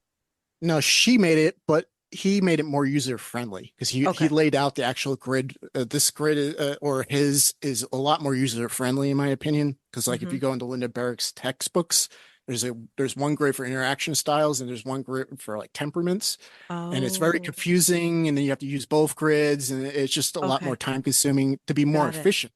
I don't know if Chase did. I think Chase claimed that his mentor put it together and gave it to him. Okay. But whoever did made it a lot more user friendly. So yeah. Okay. Got it. Thank you Want for to that come detail. back to us, you think, or Sure. should we still share them? Um, Well, hold on one second. Let me just point out that we haven't gotten into this topic yet, but the red and the blue are talking about the single observer and the single decider, etc. So that is something that objective personality Dave Superpowers and his wife came up with. And it's a lot more nuance. There's a lot more nuance here. It goes into like the breaking down of the personalities into more subtypes. Um, so it's a little bit beyond the scope of basics. But yeah, that is something that we eventually will probably talk about. Yeah, single observer and single decider is just another metric because this grid, like if you look at C.S. Joseph or Linda Barron's, they have three metrics: the interaction styles, the temperaments, and the actual cognitive functions themselves. And if you identify a little bit of all these three things, you have enough, usually, most cases, to triangulate down to one type. At the very least, usually two, um, in my experience at least. But I found that this is another very consistent metric is to determine if somebody is a single observer, double decider, or a single decider, double observer. It's just another metric that I can go down my checklist and maybe like say for instance, some like when I used to use just the three metrics, I might come down to two types and I'm like, I don't know which type, but maybe I have enough data also taking into this into account to where I can actually have enough data to do a triangulation to one type. So that's why I added it in because I found it very consistent and it's helped me a lot. So Okay. Brendan, you yeah. can probably take us. Oh, sorry. I'm the one who's sharing. I forgot. Um, so yeah, so what I was also going to kind of quickly ask about these single observers, single decider things. Um, I think it flew out of my mind. Dang it. Yeah, it's the imbalance that we talked about the last episode. Like some people have an imbalance in the perceiver functions, and some people have an imbalance in the judging functions. So a single observer is like myself, where you have an imbalance in the perceiving functions, and a single decider is somebody has an imbalance in the judging functions. A greater And imbalance, right? yeah, yeah. So you're pretty much just looking at the big imbalance. Like for Yeah. instance, Jung's original 8 types that he Okay. 8 imbalances. So that's looking at it from that angle. So Okay. And then there's another topic which we won't get to now either, but it's called the jumper. And we won't, that's also from objective personality, right? yeah, that's Yeah. Dave's theory. Yeah, there's two trains of thought when it comes to that. I guess I'll get into it quick. I don't know which one's true, but we're going to find out in about 10 years probably because Dave is collecting a lot of data. And that's the brilliance of this whole subtyping 512 because he's collecting data to such a accurate degree that we're going to figure out exactly what part of the personality is not movable. Like we were talking about earlier, does your personality change? We're going to figure out exactly at what Mm, level is not going to move and at what level do things actually do move. Because all you have to do is collect enough data over time and then retest people at one point. And you know that they're more mature, they've grown. Okay, what seems to have changed? So eventually we're going to know, and that's the scientific aspect of this is that you want to be as accurate as possible and make sure you actually type people correctly as accurately as possible because in the terms of data collection, like you to collect accurate data, you need to accurately identify somebody's type. So um, I was yeah. going somewhere with this, but I forgot. Oh no, that's okay. Um, I was going to say maybe before we close, I was just going to ask you for an example, and of course this is not basics. We're not talking basics anymore. This is more the in-depth stuff. But can you give me an example of how you can tell that someone is a single observer or a single decider? Like when you're listening to them or watching how they behave or whatever, like what is a, and just give me an example maybe of you or me or Brandon of like what is the thing that identifies that to add to your checklist so that you know you're like, oh, this person is a single decider because XYZ. People versus things. Okay. Single deciders. You begin to notice a pattern as they're talking that their mind is going to the person. It's not that they're not considering the things and the actions and behaviors, blah blah blah, but at there it's like they have a laser focused on the person, and then everything else is secondary after that. While a single observer, they're you begin to notice their mind is more on the thing, the behavior, the idea, the thing, the physical thing, whatever, and then the person is just like a secondary kind of deal. Um, so you see that single observers have usually are, especially when people spiral. If you could get them to spiral a little bit or get that little negativity to rise, you can kind of see it. That like Okay, so you're a single observer, observer. So I so spiral tell over me, ideas and things and that kind of. okay. All right. While So give me an example of me and Brandon because we're Double, single deciders. So double like observer. what about people would we like give me an example what we might spiral about. people, uh, Like we blame people for being XYZ and or like yeah, but it's more of where the mind goes. It's like you're listening over time, and it's like, where's the mind go? And yeah, you do see more judgy towards a person or people. mhm. Like you notice that single deciders, for instance, are more gossipy. They like to gossip about people. You see a lot of times with single observers, yeah, they could gossip too, but it's like you don't really hear much name dropping going on for the most part. They just say, okay, I have this issue, blah blah blah blah blah, and yeah, people are connected to that, but it's more of the actual thing that's pissing you off. And the single Oh, deciders are right. like you can see they're a little more gossipy. It comes out in so many different ways, so it's like but to make it simple, it's like being mind focused on people, mind focused on things, and you see it especially when they're a little bit spiraling, like a little bit negative. Um, it comes out a little Okay. clearer. But I there's think so. I yeah, could see that. yeah. And it also depends on with deciders, introverted and extroverted looks a little different. Like they say, like single deciders have a little more of an identity issue. Mr.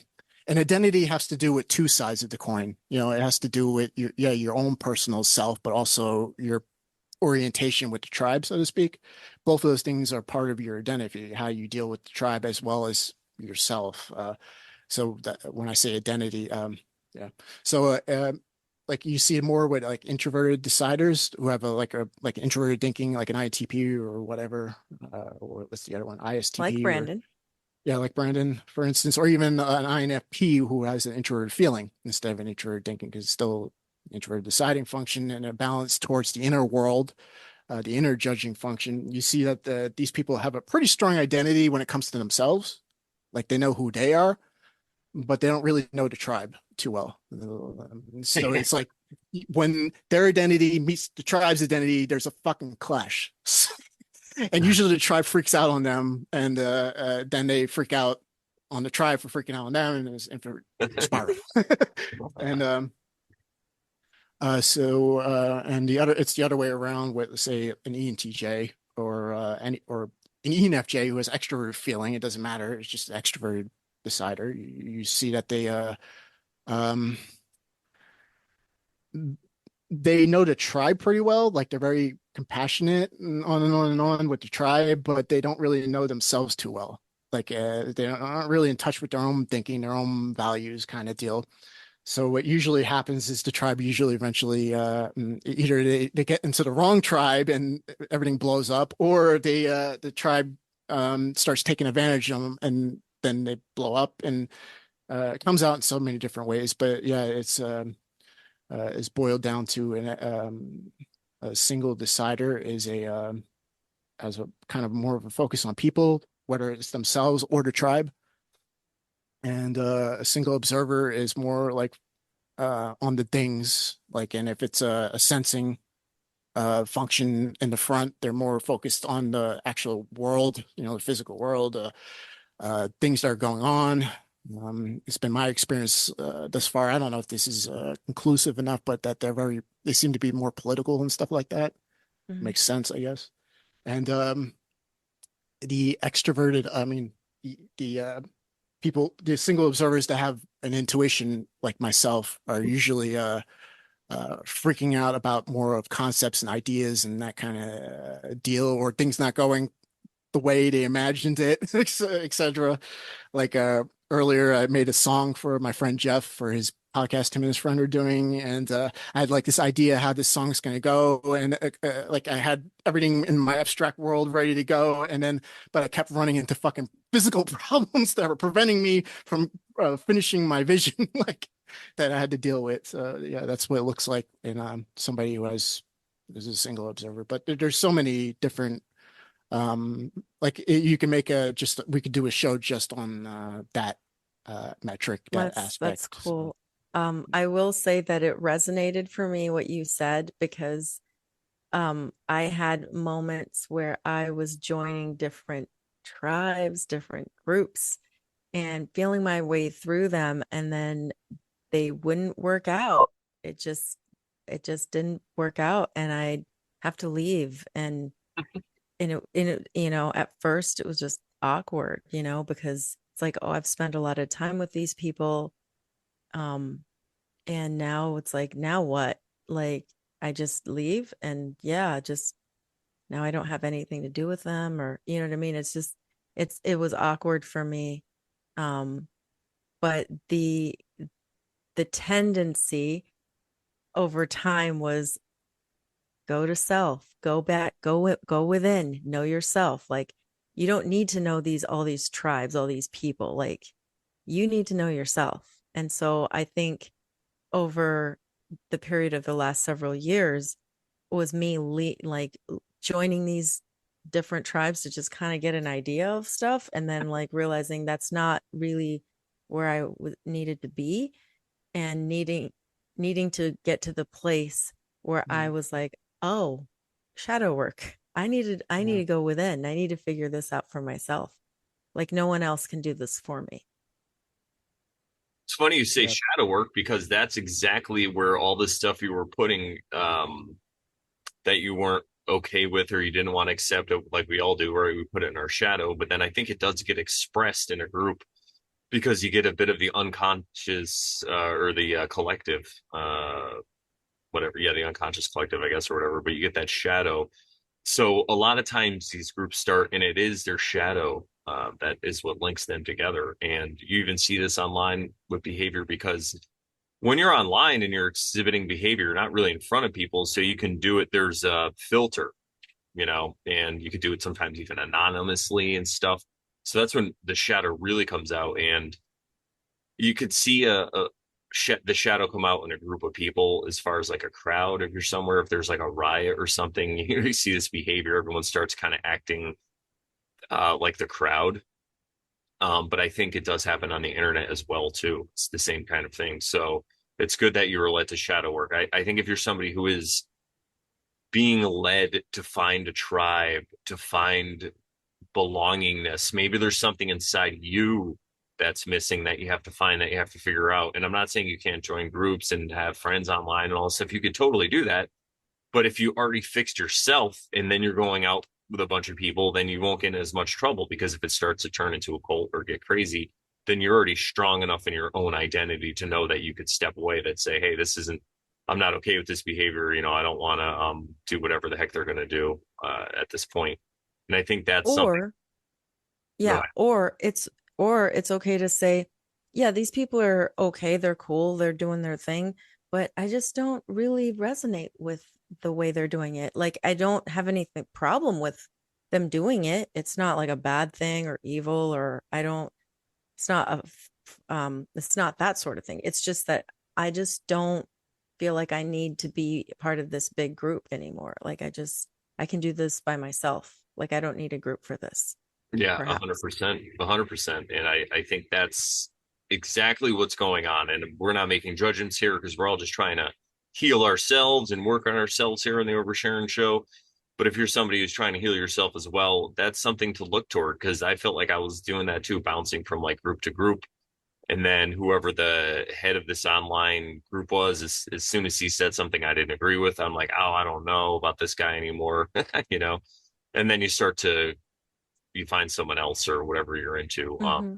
But I think we got to the point where we are kind of our own aggregators, where we just get information from all different sources and then we put it out to people and we pray that they don't worship us.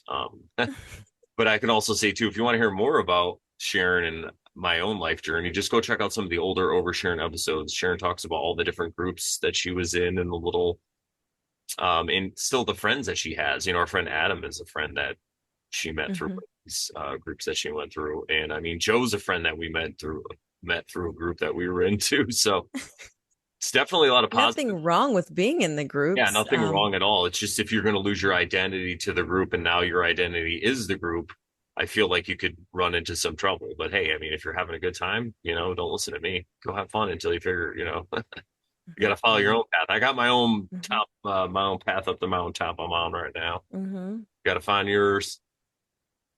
Absolutely. And one more thing I want to say too is if back to what Joe was saying before about the double decider, single decision, and all that, like how some people will freak out about people and some people freak out about concepts or ideas. If you want to hear Joe freak out about concepts or ideas, check out his show, because Yeah. that he does. He breaks stuff down, and I love it. I love it myself. So it's right here on YouTube, Joe from Joker's Redemption. I'm sure we'll put a link to the bottom, so go check those out too. Yep. Yep. So that is kind of what we had for you today. I don't know if we have any final thoughts. What do you think, Joe? Mm. I always have thoughts. I'm an INTP. Oh my Yeah, I God. always have thoughts as well, but I just don't I have them. Uh, yeah, all right. No, not really. I love Joe. He's just so himself. It's great. I love it because sometimes people on, not really on our show, but I'll watch other shows or just my experience watching things my whole life. I'm not naming names, anyone here, but sometimes people will just talk, even if they don't really have anything to say. They just feel like on the spot, they just kind of like I'm doing now. They just keep talking and talking. But Joe is a man of few words, but when he talks, you want to listen. It's like Jay and Silent Bob, that concept. Mhm. Whenever he says something, it's profound. So that's why I like when we get him on these 2 hour discussions because he has to talk for a good amount of time. So we get to hear what he's got to say. And, I'd like to just say that I'd like to reiterate one more time that, all this stuff, there's no really magic pill for anything. You're not going to learn your personality type and now your life is perfect. This is just one more step along the road. And it's a tool that we found that we really like. So check it out. It's really interesting. I mean, the correlations are pretty unbelievable. I feel Yeah. like another big problem out there is a lot of people are mistyped. They take a test they see online and they see this thing and it doesn't really resonate with them as much. So my thing is take a few different tests, maybe the ones we even pointed out to, and then watch videos on that personality type. And if that sounds familiar, maybe that's the type you are. And if you have any questions about what type you are or what you think, just leave them below and let us know. Well, maybe Joe can use his expertise to give you some tips in the comments below. Yeah, eventually I would like to start typing people. I am getting better at it. I could always be better, but I think I could get most people pretty accurate at this point. It's I've had a lot of practice over the last few months, a lot of trial and error, and I'm finally starting to see the light at the tunnel, at the end of the tunnel. But if you take those three tests that were in the slides that will be in the description, if you, for most people, one of those tests is going to get you correct. So just watch videos on the results you get for those three ones, I guess, for a start. Uh, one of them's bound to get you correct, I guess. So Yeah. So And the reference links that we have for the various YouTube channels that we tend to watch that we like, we'll leave those in the description. And you can watch videos about those types from those particular channels. And those may give you more insight as well.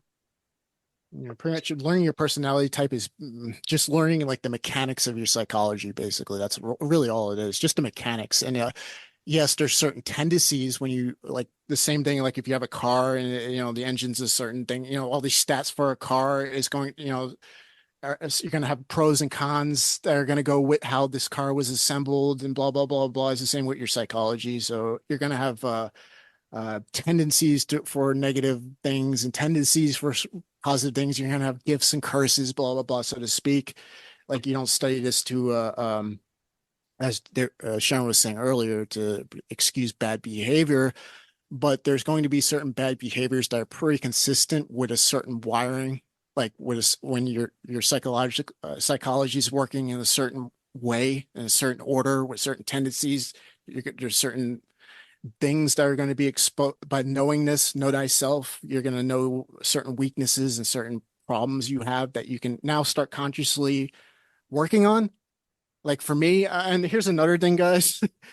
When you start working on that fourth function, because that's pretty much what your imbalance is, that first and fourth function. You don't worry about the ones in the unconscious; they handle themselves. You handle the ones that are in the conscious mind.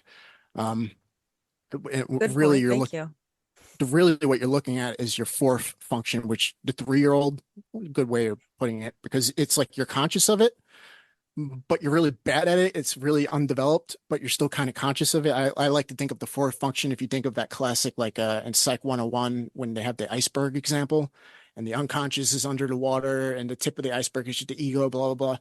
I like to see the fourth function as being like halfway into the unconscious, halfway under the water, halfway above it, because you're conscious of it, but not too conscious of it. Mm-hmm. And I've noticed that the reason why a lot of people don't want to start working on the fourth function is you're there's going to be with everything in this world is a dualistic world. Yeah, as you're going to get better as a person as you develop that last function, but it's also a lot of people don't want to start looking at that last function because it's also going to like shake up their whole life, so to speak. Like for me, I noticed, like for instance, when I was just happy being Mr. Abstract Boy, intuition, blah blah blah. I wasn't taking, you always take a little in sensing, but I was coming up with all these theories, blah blah blah. Like then Truthers are like, oh, Joe's pretty interesting. Like, and the normies are like, oh, this fucking guy's fucking crazy, blah blah blah. But the Truthers, so I had a little bit of like connection with people. But as I started to develop the sensing, and I started to test my abstractions, test my theories, on and on and on, I found that a lot of them are kind of bullshit, and I found a lot of things out there is bullshit. And then when I started bringing that to people, I noticed they weren't very fucking happy I was bringing this to them. So it's like, so I can see why an INTJ, for example, would be like, "Oh, fuck the sensing." It's like it's just like I was doing better without it, like because now like at least I fit in with the truthers. But now I don't fit with anybody, like so to speak. But that's part of the work. Is sometimes changing yourself is going to have things you perceive as kind of negative at first because Yeah, everything, your whole life is going to be rearranged, but it has to be done. It's part of the work. yeah, It's part of the shadow work. I can see that 100%. And I'll say it's called shadow work for a reason. You're supposed to do it by yourself. And that's not to say you can't get help from other people that have been on this journey or whatever. But when stuff starts coming up from your shadow and you're dealing with it and talking about it, and you're around other people that haven't really done this work, they're not going to want to know about this stuff. They don't want to know. I remember when I first came across this 16 personality types, I was so excited to find out I was an INTP. And this is another thing I want to say too. So to learn about yourself, another thing that's important to learn about yourself is to not excuse behavior that you have, but to be okay with it sometimes. So to say, you know what, I did this behavior, and sometimes you beat yourself up for things you've done in the past, but now you have these keys, you can learn about yourself and you could say, oh, this is why I was doing it. You can have some compassion for yourself and forgive yourself and then say, all right, going forward, I'm going to try to be a better person.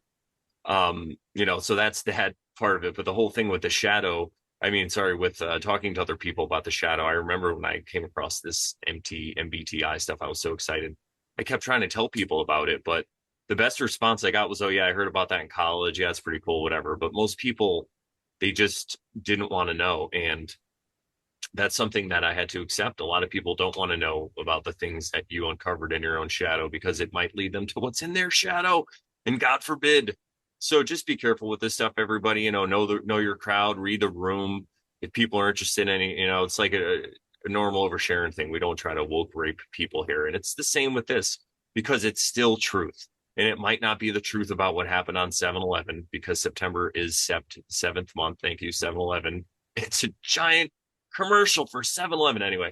People might not care about what happened with this bridge or with the JFK thing, right? You don't want or the moon landing. We always talk about not woke raping people with that, but also as you start to work on yourself and develop yourself, you're going to notice your own habits and you're going to see them out there in the world, and you're going to say, "Oh, look, that person's they're just projecting." And you go up to them and say, "Sir, no, you don't. You're just projecting." And the next thing they might smack you. You know what I mean? So just be careful with this information, everybody. That's all we ask. We don't want you to get into fights. Well, that reminds me. And that also helps you integrate better. But go ahead, Sharon. That's one of those things that helps you with your friends. So you don't want to lose all your friends, Well, maybe you do. Maybe you don't care. But go ahead, Sharon. That reminds me of something that Joe and I first started talking about when I started going into more depth with this topic after that show he did with us that he's like, I really need to dive deeper. We started talking about this concept that not everybody wants to do this. Not everybody likes this. And it's to do with also like when you can type someone and tell them about themselves, it freaks them out because then you know them, and that's scary to them because a lot of people don't want to be known. They want to hide behind a facade of Oh, who they 100%. think they are. Wow. Good And point. yeah, so you can't really like, this isn't for everybody. It's for the people who want to work on self. And if you learn to type other people, I mean, be careful who you tell. You can always use it for your own information, always Use it for your own information. for your own compassion, for your own, compassion for yourself and compassion for other people. Yeah, very important point. So thank everyone who's still listening. Thank you guys for hanging out to the end. You guys are the best. Shout out to the chat, by the way, because you guys are always amazing. Have so much Yeah. fun. I don't know. Is there anything else you wanted to? I want to just say a couple of things. Oh yeah, Yeah, they're nothing profound. Just that one thing is I love that we can balance our each other on this show. Um, you're good at certain things and I just let you do them, like intros and outros and all that fluffy stuff. yeah. And I kind of just focus on the Yeah. you know what I mean? In the And commercials and all that. yeah, the commercials and everything. I'm just like, you can do the commercials. I'll just, I'll do that stuff. And I think that's cool. I appreciate that. And when we have a guest too, we balance each other out and we can give input where the other person didn't, have that particular input, but someone else can bring it to the table. And then we just have these great conversations. So that's, I just wanted to say that. And I want to thank you both for that. And the last thing I wanted to say is that Joe said he wanted to start typing people. And this was a thought we had some months ago to do some typing sessions. So if you guys think that that's a great idea, let us know. And we in future episodes we can once we've finished talking about some of these intro topics, we can start doing some fun stuff. Maybe we'll do some hype reveals, you know? Yeah, and I like that idea. We can even type people that we don't know. We could just, we can have Mhm. people on if they want to have a fun show, but we can also just watch a video of somebody and type them as Yeah. well. Yeah. Let's type some of the famous people out there that we're all familiar with, like the Mark Passios of the world, etc. That'd be Yeah, fun. and I like that too The because we Mark can Passios of the also world. break down like their message and where they're coming from, and we can even break down somebody that people might not like or have a problem with, and I we can love say it. this is yeah, and we could bring the compassion. This is why you should have Yes. compassion for this person. I mean, Yes. I Sharon, I'd love like to that. thank you as well for those lovely slides. You worked so hard on them, and I know you worked on them a couple times and edited them, and I think you did a great job. Thank you. So that's where you bring in the awesomeness to the show, and Joe brings in the awesomeness behind the scenes most of the time. It's great that he's here on the show, but Joe is one of our behind the scenes contributors. We're always running ideas and everything by our Joe filter just to hear what he has to say. And if you like more of Joe, I also he's done some stuff with the Brandon Bonanza show, so go check that out. There's some episodes we've had him on the show before, and over Sharon too. So go check out those episodes. More Laws, More Problems is the website. If you'd like more, if you'd like to support this show, go to morelawsmoreproblems.com. Click on the menu, go to the Over Sharon Show tab. There's plenty of ways to support us there financially, but the best way we always say to support us is to be here, hang out in the chats when we're live or premiering, and thumbs up, tell your friends about us, and all that fun stuff. And you know what? This is what I'm going to start adding. If you want to support us, just take some time when you have 5 minutes and just being all by yourself and just imagine Sharon and Brandon in the Over Sharon show, just like doing the best that I could ever be and accomplishing all the goals I could ever accomplish. So you guys can envision a better future for us, and it's free. So just sit there and imagine us, like just be like, oh, I could see like Jay Leno on the Over Sharon show or whatever it is, just crazy things. And we'll see what happens. We'll play around with it. Maybe we'll land somebody Hmm. really famous, or who knows, or Bigfoot. Maybe we'll even get an interview with Bigfoot. Ooh. Seems to be a Or popular someone topic, who's seen a Bigfoot. or someone who's seen a Bigfoot. Yeah, it seems to be a popular topic. That video's already got a good amount of views compared to Yeah. normal. So go check out our Bigfoot video, guys. Episode 104. It's definitely a clickbait, but it wasn't clickbait because we actually talked about it. We brought the stuff. Yeah, we brought the goods. You know, we didn't find Bigfoot, but we found Bigfoot in the Law of One, and I'm sure a lot of people didn't know it was in there. So Yeah. good for us. All right, cool. Thank you to Joe again for everything I just said and for coming on and everything. Thanks for having me. Yeah. All right, Sharon. What do we say to the good people? That once you start over Sharon. Then you totally stop being a Karen. And remember, Brandon. Yeah, that's right. And remember, everybody, we're not trying to tell you how to live. Maybe how to live a little bit more joyfully. There you go. Perfect. Live with joy, everybody. Until next week, we'll see you later. Bye bye. Take care.